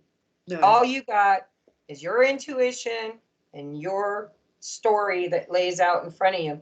And I remember when Spirit tested me. I mean, I remember the person Spirit tested me with. And they sent me a false name, an email, told me nothing about themselves. I didn't know if they were a man or a woman or a child. I didn't know if they were older or younger. I knew nothing about this person. And they said, just tell, I'm going through a rough time and I just need you to tell me what you see. Yeah. And so I had gotten a new deck of cards and I hadn't looked at them. And I get gifts. People give me, decks for gifts. They'll send them to me to support the channel. And so I got this new deck and I did this, it turns out it was a woman, but I did this reading for this person, completely cold reading, had no idea about nothing, laid these cards out. And I discovered that this particular deck had 2 lovers cards. No, I'm sorry, had 3 lovers cards. One was man on man, the other was woman on woman, and the other one was man on woman. And I didn't know that when I chose the deck. And the pictures were really kind of weird, etheric like. And so anyhow, the story come out that this person was kind of somebody's secret lover because it was same-sex relationship, and the other person was married to somebody that was opposite. That she was married to a man, but she was in love with the woman, and she kept this other woman hidden, and it was just weird how the whole story played out in front of me. And I did this reading and I was scared crapless to send it to her or him or it, because I had no idea who I was dealing with, right? And so I kind of sent a disclaimer. I said, listen, I don't know anything about you, and I know you wanted it that way, and I'm hoping that this resonates with you, but if it doesn't, please don't take offense to it, right? And if you want to give me more information and redo it or whatever, I'm happy to do that for you, but you asked me to give you what I got, and this is what I got. And do you know that she sent me an email? I still have it. I saved it to this day, because this was a pivotal turning point for me in my learning to trust my gift. Everything I channeled was literally exact. Recently, it was very similar. I suppose that was a cold reading. Even though I'd briefly met the person before and I knew who her partner was, I didn't know about their personal life. Right. The reading, and as I went through it, she's going, how do you know that? How do you know that? And I'm like, because I'm just reading what the cards are telling me. She's like, you can't know that information. You're so on point with it. And I said, I'm just telling the story that the cards are telling me. That's all I'm telling you. And she was gobsmacked. And then when I extended it a bit further and I said to her, this is what I think is going to happen. This is what I'm feeling from the cards. And she turned around to me and she was like, I was thinking about doing that anyway. And then I got a message the other day, and exactly what I'd said to her has now happened. Yep.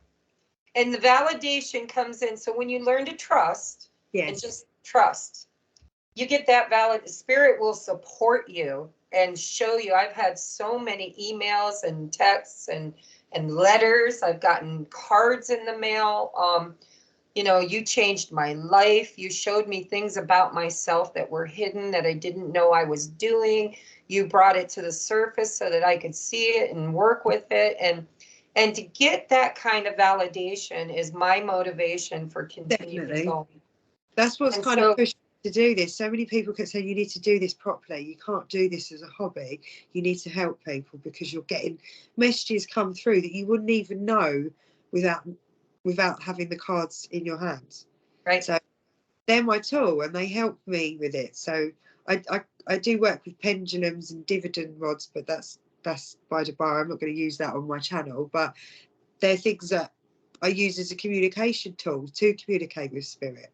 Well, and the for universe. me personally, I don't need the cards. Mm. But when I channel for people without the cards, it's kind of boring for them. Yeah. And so the visual really kind of is part, I mean, you got to keep their interest, I guess. Now, when you start saying things, but the cards help guide that, if that makes any sense. It helps me guide it better by having that tool. Oh, absolutely. Absolutely. I know that tools absolutely enrich the message. Definitely. But if I'm on a bus station or in a grocery store and somebody comes up to me and I start channeling, because sometimes I do, I'm a medium, you know, they're dead folks come through and talk to them, and you know, I'm kind of like, I don't do it much anymore, but I used to be like the Long Island medium. I'd walk into the grocery store and somebody's deceased husband or something would say, hey, could you just give her a message for me? Yeah. And so I don't do a lot of that anymore, but that used to be all I did. It was my thing, you know, it was kind of my mission at that time. But so I don't need tarot to channel, but it definitely, when you use a tool, it enriches the message. And sometimes the visual, because I do struggle translating the energy, because the messages don't come to me in English language a lot. Sometimes it's light language, it's, you know, downloads. And I have a hard time translating it to a dialect that people can understand. So the tarot does all that for me. It just puts a picture out and tells a story. Now you have a parable. Now you have the story. You have, oh, well, it looks to me like this. And then, so, yeah, I mean, definitely the tarot has a place near and dear to my heart, which is kind of weird because I always thought it was the devil and it was. I did as well, because of obviously being in the Catholic environment. But my mum dabbled in it, and obviously she was Catholic, but my mum's always been one to push the boundaries, and I think that's where I got it from, because if she did it, I was going to follow in her footsteps. So growing up with it, I'd learned so much about watching her do readings that when I bought my first deck of tarot cards, I already knew what most of the cards meant. So I was already halfway there, and I don't even use spreads. I just throw them out.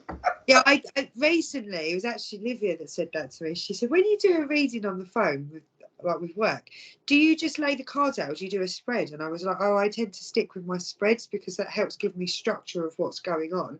And she said, oh, I just lay them out. And I thought, I'm going to try it one day. And I tried it on her, and it was just explained as much as it would do if I put in a spread. Well, I'm sure if you've watched me, I just shuffle and let spirit plop them out, and as they fall out on the table, they tell a story. But now I can use spreads. I've used spreads. Anything you know, you're the creator. Look at it, it's 4:44, just as I say that. It's like, I think it's 9:45 here, so I should go soon because I've got. Yeah, I know. Our podcasts are usually an hour long, so that tells me how interesting you are. Because I had a feeling that you and I might talk for a while. Yeah, I think maybe we should do this some night without cameras and just get to know each other, because it'd be lovely. Yeah, I really enjoyed this. And so I know that you don't have everything up and going right now, but if you have links to anything that you want to share with me, share them with me in Facebook Messenger, and I will copy and paste them and put them underneath the video. And know that it takes forever for my videos to upload, so probably look for it late tomorrow night to hit a live view. And you will be one of the first people that I send it to.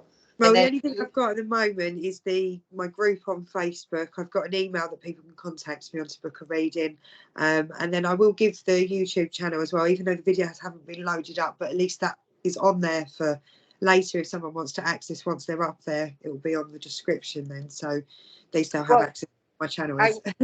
I want to tell you too, so because we're in Skype and I recorded this in Skype, once we hang up, well, first of all, don't hang up until after I hit stop, because if you do, it loses the whole video.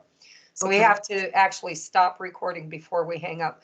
But after we hang up, it usually takes like 10 minutes. And then that video will be available to you as well. It'll be in our conversation. I would recommend that you upload it to your YouTube and don't publish it. Just keep it private. Yeah. So that once you're up and running, you can use it whenever you want to add to your content. Yeah, that'd be great, because obviously they help with an introduction of who I am as well. Exactly. And that way you don't have to, it's already done. Already done. Thank you, Spirit. We've already been there, done that. So then you've got the content and you can just make it public whenever you're ready. Okay. And down the road, once you're up and running, let's do a collaboration. Yeah, definitely. We can either do it through Skype like this and then upload it, pre-record it, or we can go live together, or we can do what some of these readers are doing, where we'll have two questions, a two-part question, like, is this divine? Is this a divine connection or whatever? And then where is it going? And I can do the if, and you can do the where, or vice versa. And that way it drives people to your channel to get the second part of the view. I'd love to help with anything. If it helps you, it helps me, it helps anyone within the community. I'm happy to get involved.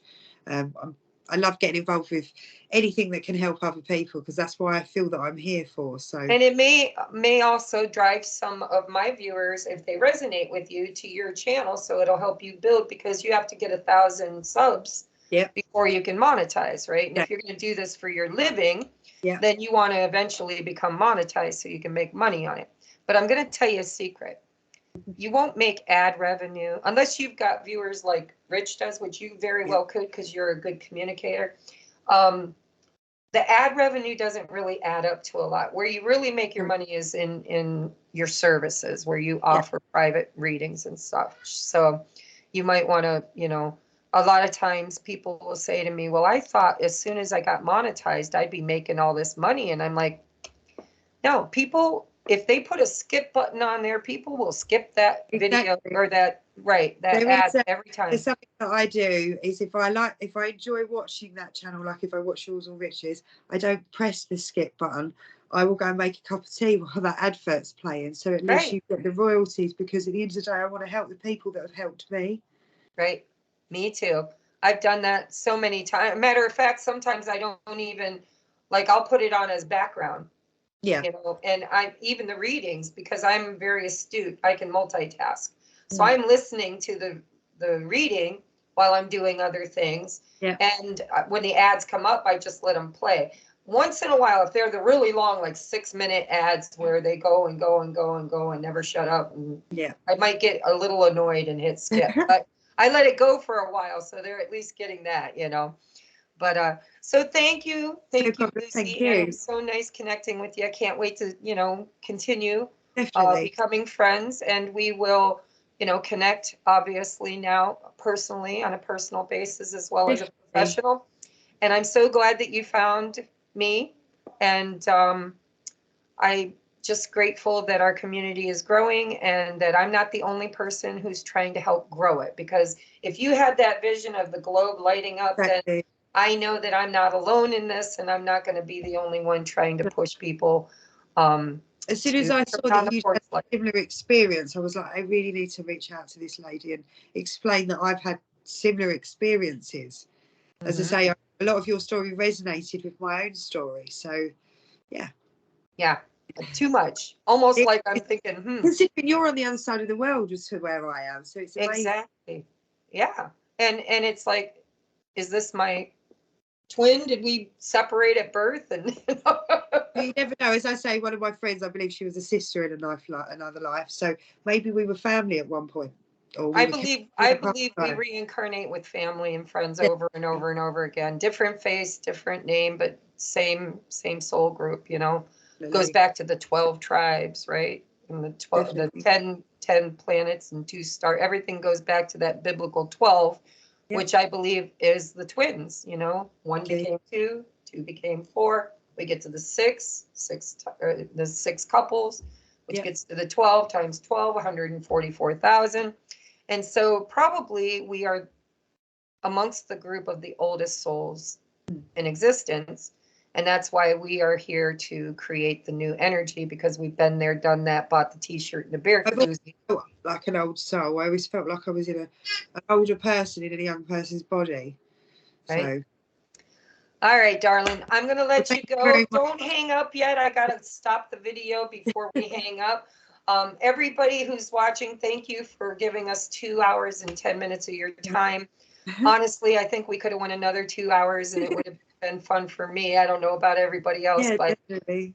I know I am would grateful enjoy that you were here. And I just, I'm so proud to be able to do this and not really have to worry about any, you know, it's just mission work. I don't want to worry about whether people like it or don't like it, need it or don't need it. It's like there. All right, here's my library. It's there. If you need it, you'll find your way to it. If you don't, somebody else will. All right, honey. Don't hang up. I'm going to say goodbye though, but don't hang up. And everybody watching, thank you so much for watching, and we will catch you on the next interview. Okay, namaste. Thank you.